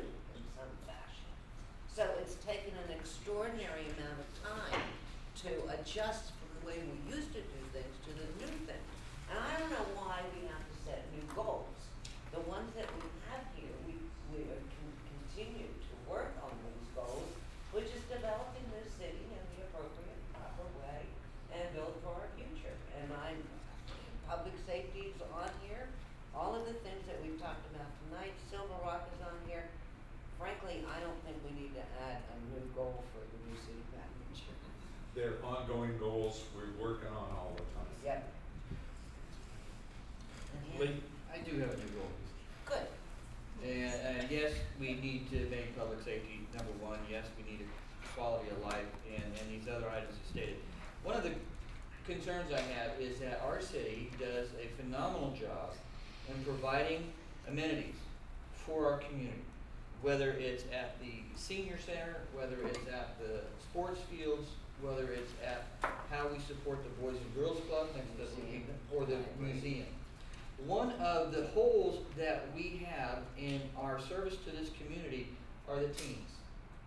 We really do not provide any manner of, I don't know if service is the right word, to the teens of our community, those kids that are from 13 to 18. I know we've talked about a movie theater for years in this city. We need to provide something for the teens in this community. And I know we have talked previously about a $3 million upgrade to our senior center, but I would rather propose that we build something, whether it be a community center or something, for the teens to be able to use in La Quinta near the high school. We have all that land right across the street from the high school off of Dune Palms. And potentially, perhaps the city can build a community center for the teenagers and others in North La Quinta, and we can have the Desert Recreational Group help operate it for us. And so, we've had that idea in the past, or I should say a standard that the city has set, where we'll fund capital projects. And maybe we can look at taking $3 million from an upgrade to the current senior center to build a new community center in North La Quinta next to the high school that we can provide services for the, I don't know a better word than that, but to have something for the teenagers in our community to do. I know soon, where Les is gone, soon the Planning Commission, they're going to be looking at an indoor miniature golf. And that's right down the street from this area that we're talking about. I think that's a good start for the teens in our community. We talked about that lot we have across the next. Yes, yeah. Or It's in- Affordable housing, that was affordable housing. Yeah, so- But we have no money for affordable housing anymore. That money's We gone. purchased the land we with affordable purchased those housing housing money. funds as well. Well, all right, who's gonna give us $30 million to build it? No, So, I understand, and I'm sure Kathy can work it out so we can use it for other things. She's magic. that'll cost us $30 million. Yeah, there's that. But I think from a goal standpoint, that our city needs to provide something to the youth in our community, and that youth being from 13 to 18. Give them something to do. I've been at a facility in Indio, and where they have the teens come in there, whether it's they're working with music and their instruments or their bands, they're working with cooking, showing these kids how to cook healthy. They're working, whether they have ping pong tables and pool tables and game centers for electronic games, but they have a number of services for those teenagers in Indio. This particular one is run by the Boys and Girls Club of Coachella Valley, and I know we support their facility here in La Quinta through our CDBG grants. But I think this is a big hole we have in our city, and it's something that it should be a goal. And if we can afford $3 million for an upgrade, we can afford to take that and build something for this other group of our citizens. We've talked about this right near the museum, or the library, that we own that property in there, maybe a multi-purpose facility that the teens could use. So I'm thinking something by the high school. So you want up You got north. the whole high school and all those kids right there. I think there's about 2,500 kids in that school. Yeah, but And they just a built lot of two them new live up in buildings the in there. cove, though. They do. They live in the cove, or they live in North La Quinta, but that's where they are. So it would be easy for them to go across the street. and a lot of them take a bus to and from that high school, and so, they've got transportation. Kind of hearing in the wind out there somewhere about a movie theater. Well, I hope something, I hope I'm something. trying to think maybe the school could That's expand with the $41 million and their portion of the. Movie theaters. Yeah, take We- them, we they're can gonna only get, hope. they could develop. But, a community center. my goals are, you know, that I hope we can provide something to the teens, and that we continue, everything here, continue to prioritize public safety as number one, and economic development, and these other items that we have here.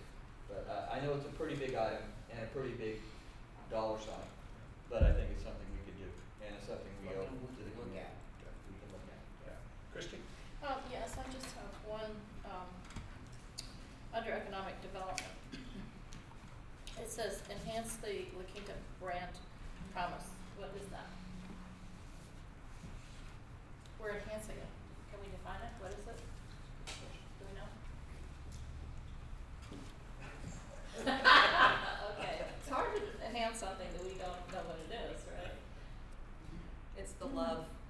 Yeah. Goes back to the love. Enhance the love, okay. We're actually, department directors and I are sitting down Thursday morning at 10 to start discussing what that all means. And Edie's been in conversation with Farino Green, and so, this is a conversation we've been having since June of last year as to what does Gem of the Desert mean, and what are we promising by being that.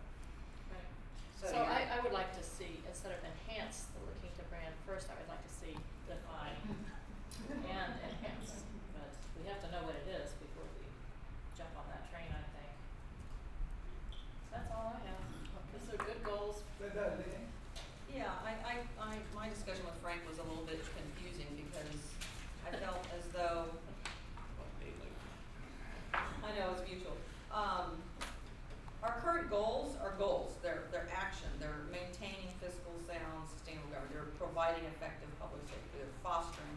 And I felt like what was presented were just categories. And then more of how we're gonna get there was the underneath part. Because the same thing with the current year, when we talk about how we're gonna maintain fiscal sound, sustainable city government, it's how we're gonna do that. We're gonna develop revenue sources, identify cost reductions, you know, and do X, Y, Z. Some of it was more detailed, but it's the, how we're gonna get to what we want. So if public safety is just what we want, is it just, that's the goal, public safety? I mean, we have public safety. So it's, what are you gonna do about it? Is it gonna be providing it at reduced cost, or providing it with more community service officers? Is it providing it with greater volunteer base? That type of thing. So, while we accomplished a lot of these, and I have questions on what does it mean when we say we did maintain an effective proactive life safety inspection program. I guess that just means the firefighters spent the grant money to ensure that we were able to do these life inspections. That's a kind of a detailed objective to reach that goal. So they're broad. I think the objectives on our new proposal are very broad. They are. So my question would be is, while I accept the categories wholeheartedly, I guess I want to drill down more and learn about, like Christy said, defining the promise. Drilling down and saying, what does, enhance active living opportunities?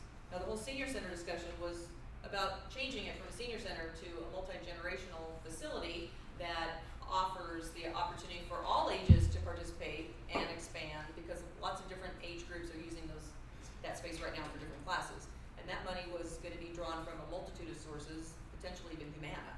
So there's no reason why you can't look at what that plan consists of and either expand it further or what. But I agree. The teens fall under quality of life. So that is a objective that you would like to see to enhance the quality of life of that age group, right? Yeah. So, I don't know, I just wanna know about how we're gonna do this. Because we did the how this last year, and while it was a little bit detailed, and there were more action items, I guess, support large-scale community events. I get that, that's some of the big things that we've got going in town. But what does support define? Is it giving the Quinta Arts Foundation money? Is it partnering with Humana on a walk and a health fair? It's supporting them in what capacity? And so I'm looking for the how-tos under what these broad objectives, I guess, would be. I'll go along with that. Yeah. Yeah, I like the That's all. opportunity But we have to keep the categories, they just need to be more action oriented in my opinion. If you say what is a goal, it's to achieve something. So just as economic development, are we achieving it, are we fostering it, are we expanding it? We'll find out at the end of next year if we achieved it. Well, we can But monitor it as we have, we go yeah, along. we have to throughout the define what year. we wanna do with economic development. So, I guess I just had, I put down 4 goals, things that are obtainable to us to have.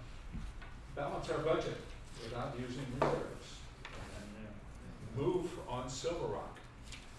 Resolve financial situation with the state. And last but not least, set guidelines to replenish our reserves. Very simple, things that we can act on. those are definitely the how-tos on a That's lot of it. these, right? To me, that's as many goals as I want to set. I would like to see a twinge of regionalization potentially, not from an Agenda 21 standpoint, No. but from a, you know, what does economic development do to benefit the rest of our surrounding communities? Because that partnering element is definitely how we're working with, you know, Indio on just making the festivals happen, and we're still protecting our residents in that process. It's things that we can do on some of those shared cost things that are on the borders of our city that really could impact and help us achieve some of these things. So, Great idea. I'd like to have some regional. We have to, always, we try. Okay, with that, that completes our study session, so we'll move on to reports and informational items. Christie, you want to start us off? Sure. We had a CVAC meeting at the JFK Education Room. Linda was kind enough to set that up for us, and that went really well. It's such, for so many people, it has to be such a big space that you're really limited, and I thought maybe we could do it outside in the courtyard, but I kind of got on the weather, you know, if it was empty, we'd all be blown away or whatever. They're setting up a tour, which had happened in the next month or so, of the iHub Center. Wells Fargo gave a check presentation of $25,000 to the scholarship fund, which was really nice. And I believe there was like 1.8 million in scholarships were given this year. And they talked a little bit about their job shadowing program, or just a day, a job shadow day. And I would like to see us involved in this. I'm not quite sure how we can do it. You have interns that you use, but I would like to see us get a foot in this if we can. And I'll come back with more detail on how to do that. There is a resolution here too that I need to give to you, Frank. It's a resolution of the Coachella Valley Economic Partnership in support of enterprise zones. So if we could, I'll give that to you, and you can just do it at our, Put that together. yeah, at our next meeting. Yeah, the state wants to eliminate the enterprise zone. Yeah. And take that money and put it into job training, but if you don't have jobs. Yeah. How you know, Yeah, business. yeah, the wisdom of Sacramento, go figure. Oh, jeez. Maybe they use it for low income housing. Every month, there's a workforce excellence student of the month, and this was Ms. Guzman this month. She's a Cathedral City high school person. She's a sophomore. She has great goals. She's serving as an intern in the emergency department at Desert Regional Medical Center. And she wants to become a surgeon. She will be competing at the State Leadership Conference, demonstrating her knowledge and skills in CERT.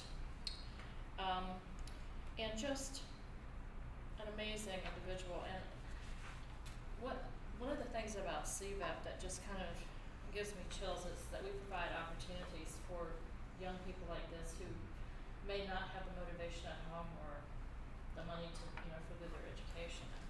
She's just blossomed. And I like that. Well, and the other thing is they follow every Right. scholarship recipient. Yes. It's almost like a personal counselor and case manager throughout their College, education yes. beyond the valley. Yes. And then working with them to return and be That's part of our the whole workforce. goal, right. That's huge.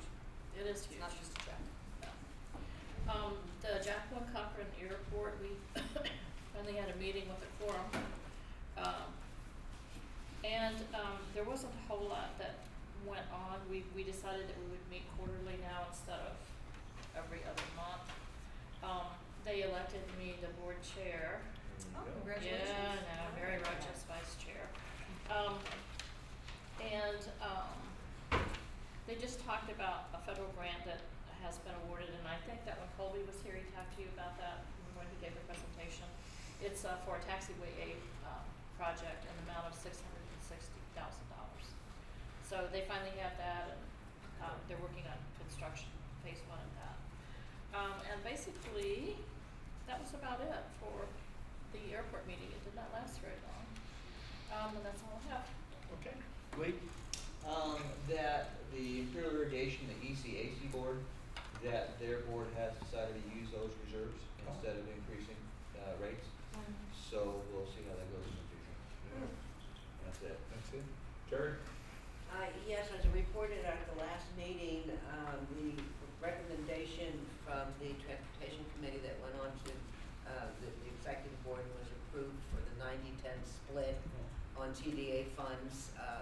That did come back to the committee to begin to look at the MOU and how it would be written out. So, and also to get the update from Michael Oglesby on how it impacts his budget. Well, while that process was taking place, the state of California had a Prop 1B bond sale. Let me get the correct language there. And RCTC became aware in between these meetings that RCTC was eligible to receive $6.5 million dedicated specifically towards the development out of the $6.5 million, 4.2 million will come to the Coachella Valley. And we are going to use that as seed money in lieu of the TDA. Now, we did approve, and we are going to go for a recommendation, or for the signing of the MOU for the 90-10 split as we go forward, but it won't be immediate, so Michael won't fill anything out of his budget. Okay, I've got that information, but that answers that question, because that apparently came out after the meeting. Right. Yes, we just had this meeting yesterday morning. So that looks like, I think Michael's going to be happy. RCTC's working on it. CVAG's working on it. And the impact is going to be eased in over the next 10 years. But in the meantime, we have that $4.2 million of seed money to get started. And I do have a League of California Cities board meeting later this month in Sacramento. And in light of that, I will just let you all know that I was on the phone for an hour with the Desert Sun the other day, being quizzed thoroughly on my travel expenses in the last 18 years. and apparently I turned out I'm the highest one in the Coachella Valley, so they're going to go to the top first. And we had extensive conversations about where, why, when, and how, and also that my original involvement with the division of the League of California Cities was an item that was brought before the City Council, and there was discussion on what my involvement may be. It was voted on by the City Council to march ahead, go forward, young lady, and get older, which I've done very well. I was gonna say, that must have been a long time ago. Yeah, that was a long time ago. And the two highest years were the 2 years that I was on the national board. Again, all of those expenses that anything the city underwrote did come before the City Council for the proper approval. So there will be an article probably, but they've been talking about it anyway. And I was really waiting for her to call, was more than prepared for it. And I suggested if she'd like to, be my chauffeur and take me to Ontario Airport at 5 o'clock in the morning, that she'd find out how much I enjoy that trip. Anyway, it was an interesting conversation, but I wanted to let you know ahead of time that you will be seeing that. And I'm going to go on. I've got all of my travel records, and I'm going to go back and find out just how much I did travel. But it's been an experience, and I think that, I have been able to bring some good things back to, the Coachella Valley and help for all the cities in the state of California. With that, thank you very much. Good. Linda? Got it easy. CVAG, I meet next week, and I'll have an update on my next meeting on the CVB, and we don't have anything, for Chamber to share until our next meeting, so Okay. speed that along. Yeah, I've got a couple things from Sunline. The taxi situation, they just agreed to a rate adjustment from $3.04 a mile to $3.12 a mile. And that was due to fuel costs that have gone up substantially. So they agreed to an increase on their rate. When does that go into effect? Well, Time for it hasn't festivals? gone into effect yet. It was just approved the other day. Okay, in time for the But it festivals? will be coming in, yeah, in time for the festival. We also met and agreed to changing and adding bylaws for the various committees in the Sunline, which we've never had. And we have 4 committees, and that's litigation, finance, taxi, and the executive board in that. So we've gone through the legal aspects of that, set bylaws so that everybody knows what they're supposed to be doing in these committees and that. We had a lengthy discussion on the rail system into the valley and that's one of the things that Sunline was very upset about, because they were going to take money that Sunline got from RTCT to fund the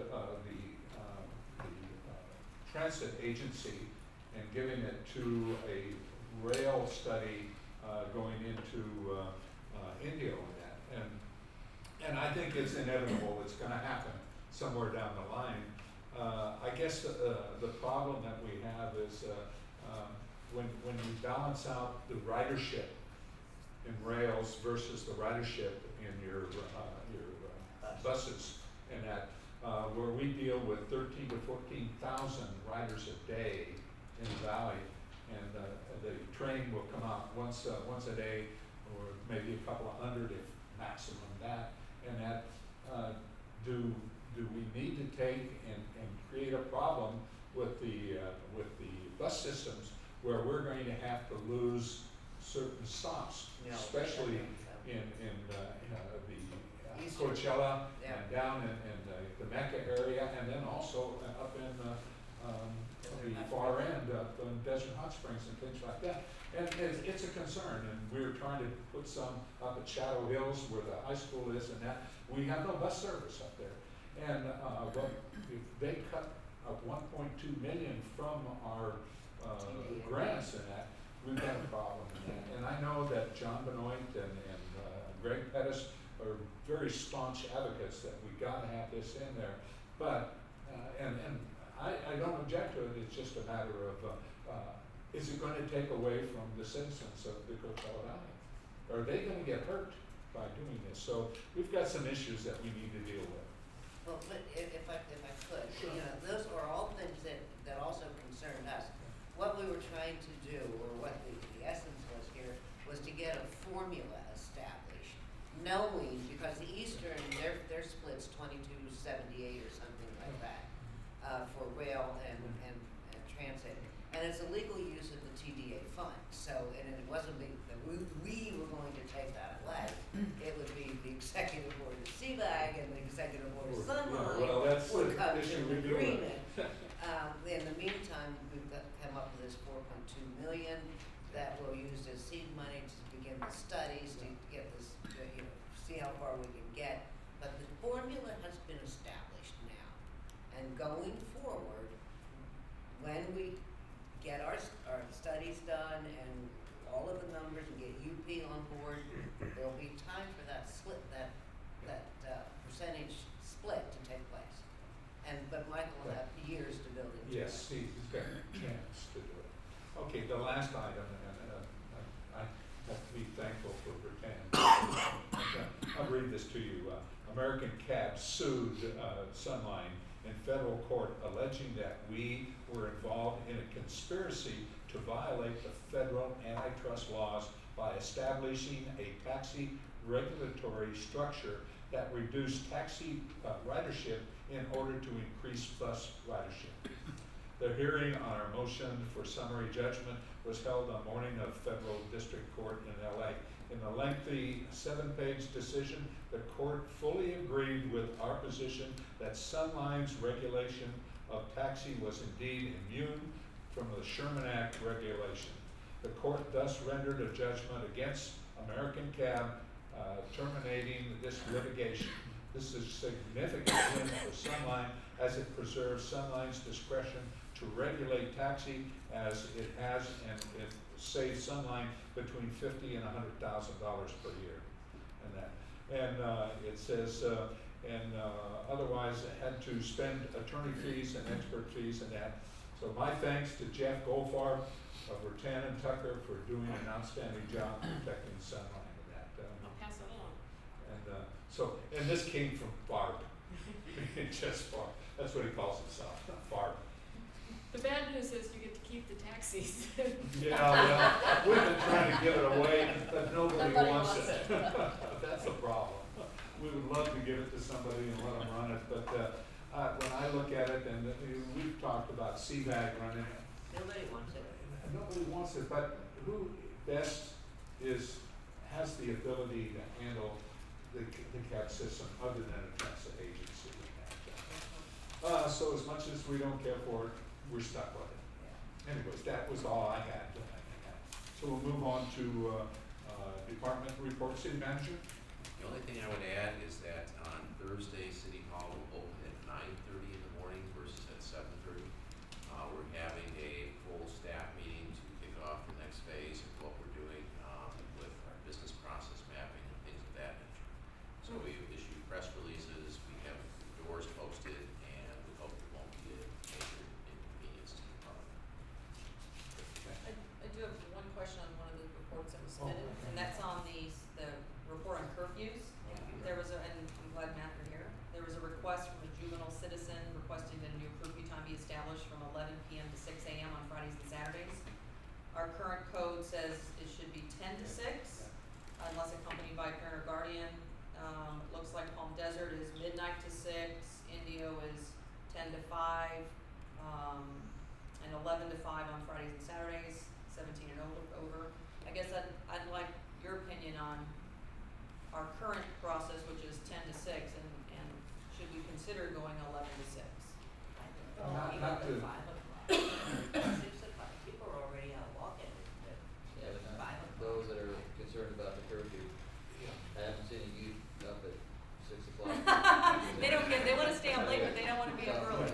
Well, this young lady wrote to me, and I gave it to Frank, and I said, should we even consider it in that? And I think she was talking in terms of maybe a 16-year-old, not a 12-year-old or 13-year-old, but maybe drop the age limit to 16. And I said, well, let's see what the council So I'd take has the to public say about safety it, whether approach they on that one, think Matt, if you it's, could comment. it's appropriate. Yeah. It's something I wouldn't recommend doing. In my years of law enforcement, I never ran across a kid out after 10 o'clock that wasn't up to doing something bad. If they're with a parent or a guardian, it was never an issue, but again, I see where the other cities have, gone and They're given all a over little the bit place. more. Yeah, I mean, that's basically up to you guys' recommendation, but I would say keep it as is. Keep it as it is. If council's decision, that's fine. I would think it would be later. I'd be happy to give my daughter, who's 17, that is out till 11 o'clock, and she is not up to anything bad of any sort or manner or such. And there are many kids that aren't up to bad things, that are out till 11 o'clock or midnight. I wouldn't have a problem, but it's one voice up here, but if ours is 10 and you guys want to change it, that's one thing. But many kids are okay to be out till 11 o'clock or midnight. I wouldn't have a problem with I that. would not follow that. But I mean, That's awful hard to always.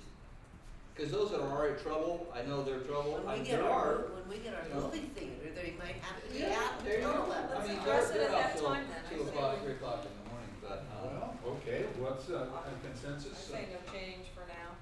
no change. I mean, 11 o'clock at least, I don't. Public safety. 11 o'clock. I mean, most of the He kids. knows, he's got years of experience. In years. Many years. When he had hair.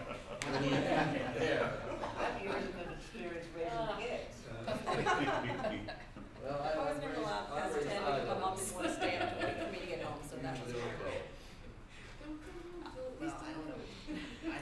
I have no problem with 11 o'clock. Yeah, I don't have up to 11 o'clock, I think it would be, it would work. Well, This is the first what one about we're the age requesting. limit? If you wanna say 16, 16 to, over 16. over 16, Yeah. 11 o'clock. 11 o'clock. And at 18, By what, they're 18, they're adults, yeah. so I don't know that you can have a curfew at 18, but 16 and 17. Well, let's Also, make it, a stipulation is if it's their first year of having a driver's license, they have their curfew on at 10 o'clock. So we're kind of on line with that, but I. Oh, really? Well, then But let's, after There you after go. the first year, There you Yeah. go. Let's just keep it as it is. What? Yeah. Their Not first more year than driver's that. license, they have to be off the road by 10 yeah, o'clock? there's a lot of restricted, they can't have the passengers under the age Sure. of 18, and that's one of them. I just checked right now. Sure. Okay. I'll let it go. Never mind. Yeah, I can use it. I love what my daughter does. City attorney, I have no report. okay. Staff?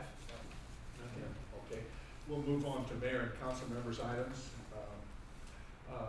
I do have a couple of things. I'd like to congratulate our Public Works Department. I drove, again, I have been driving Fred Waring, but I tell you, that looks first class It now. does, it does. Really, It's great. really is sharp, and that I think that the citizens that we have up in that area should be most happy about what we have done. Yeah. Well, you know, you exit the car wash and you have to go down that street, Yeah. then circle around to Fred Ware to get back to Washington if you go that route. But So you it's, see all it the looks time. sharp, really looks good, did a super job. The second thing, I know that Lee was there and I heard Christie was there. We had a program, Rotary had a program at the park, Structure Mutt. I was there in the morning. Well, I was playing golf, and I got there in the afternoon. I was one of the judges. And it was fun, and I tell you, over 100 dogs and over 500 people, from what I've been told in that. But I think the thing that really made me happy as a young man, and I would say young is young for me, about 25, came up to me and he introduced himself, and he says, "You're the mayor?" And I said, "Yes." And he said, "We've lived in La Quinta for about 2 years," and that, he said, "You people have got a beautiful city. We just love it." And he expounded about living here in the city of La Quinta and loved it. And you know, I love to hear things like that. We don't hear it as often as we do, but we do hear it periodically, that people enjoy it. And then when you get some of these negative things that come in, and you lean back on these positive things that people come up to you and say. But this young man, I didn't know him from Adam, and he just walked up and introduced himself and wanted to tell me how great our city was and how beautiful our city was. And I said, that's nice. That's really nice. I Great appreciate event. I A lot of appreciate that. people out there with their pups, that was a great event. yeah, that was your first year. Yeah. Yeah, First this was time they did great. it. Fun. Mr. Mayor, before we get too far away from these speakers here, I did want to also recognize the city manager for his community outreach along with a lot of the staff that goes with him.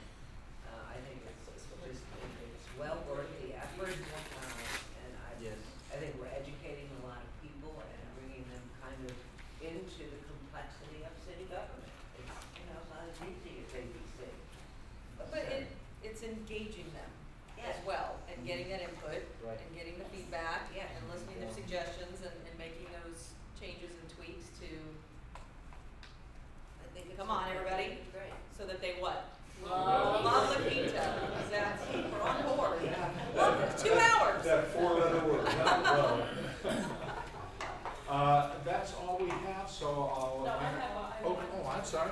Other mayors and council persons' comments. Frank and I went to the CVB. I didn't want to steal your thunder. Oh, it's okay. And had a tour of the facility, and I was just blown out of the water. And we came back with a couple really good ideas there, think tank. What was the think tank? Yeah, it's cool. Levi Club. I just didn't realize how big it was, and then Scott gave us a rundown of exactly what their goals are, how they go about doing those, his past history, and it was very, very impressive. I thought. I I'll was be bringing really back glad I went. an update the next meeting regarding some of the conversation he had with you. Okay. And we're supposed to have a special meeting on April 30th regarding the bid, so I'll update Oh, you the next bid, meeting. okay, good, Right, all right. on Well, that it was- process. I appreciate your moving us that way, Linda. Yes. Very good. Very, Okay. very Operation. I will now entertain a motion to adjourn. So moved. So moved. All in favor? Aye. Okay. All right, at this time, I will reconvene the successor agency for Tuesday, April 2nd, 2013.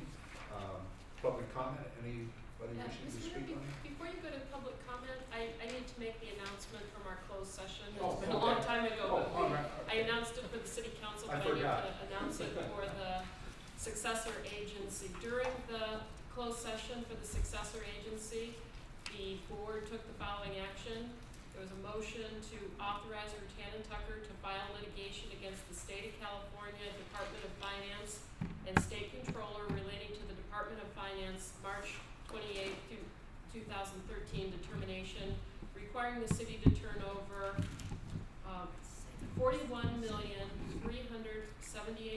$41,378,966 to the successor agency, and to include in the action any necessary real parties in interest, and to do these items if the meet and confer process does not resolve the matter to the executive director's satisfaction.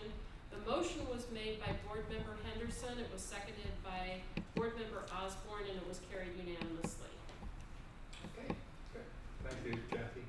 Move on to, like I said, public comment. Anybody wishes to speak on an item? No. Confirmation agenda, any changes by staff? None? By agency members? No. Okay, we have no presentations. I'll ask for approval of minutes of March 19th. Second. Move to second, all in favor? Aye. Consent calendar? I'll second that. All in favor? Aye. Please say aye. Okay, with that, that's all we have. Move adjournment. Second. All in favor?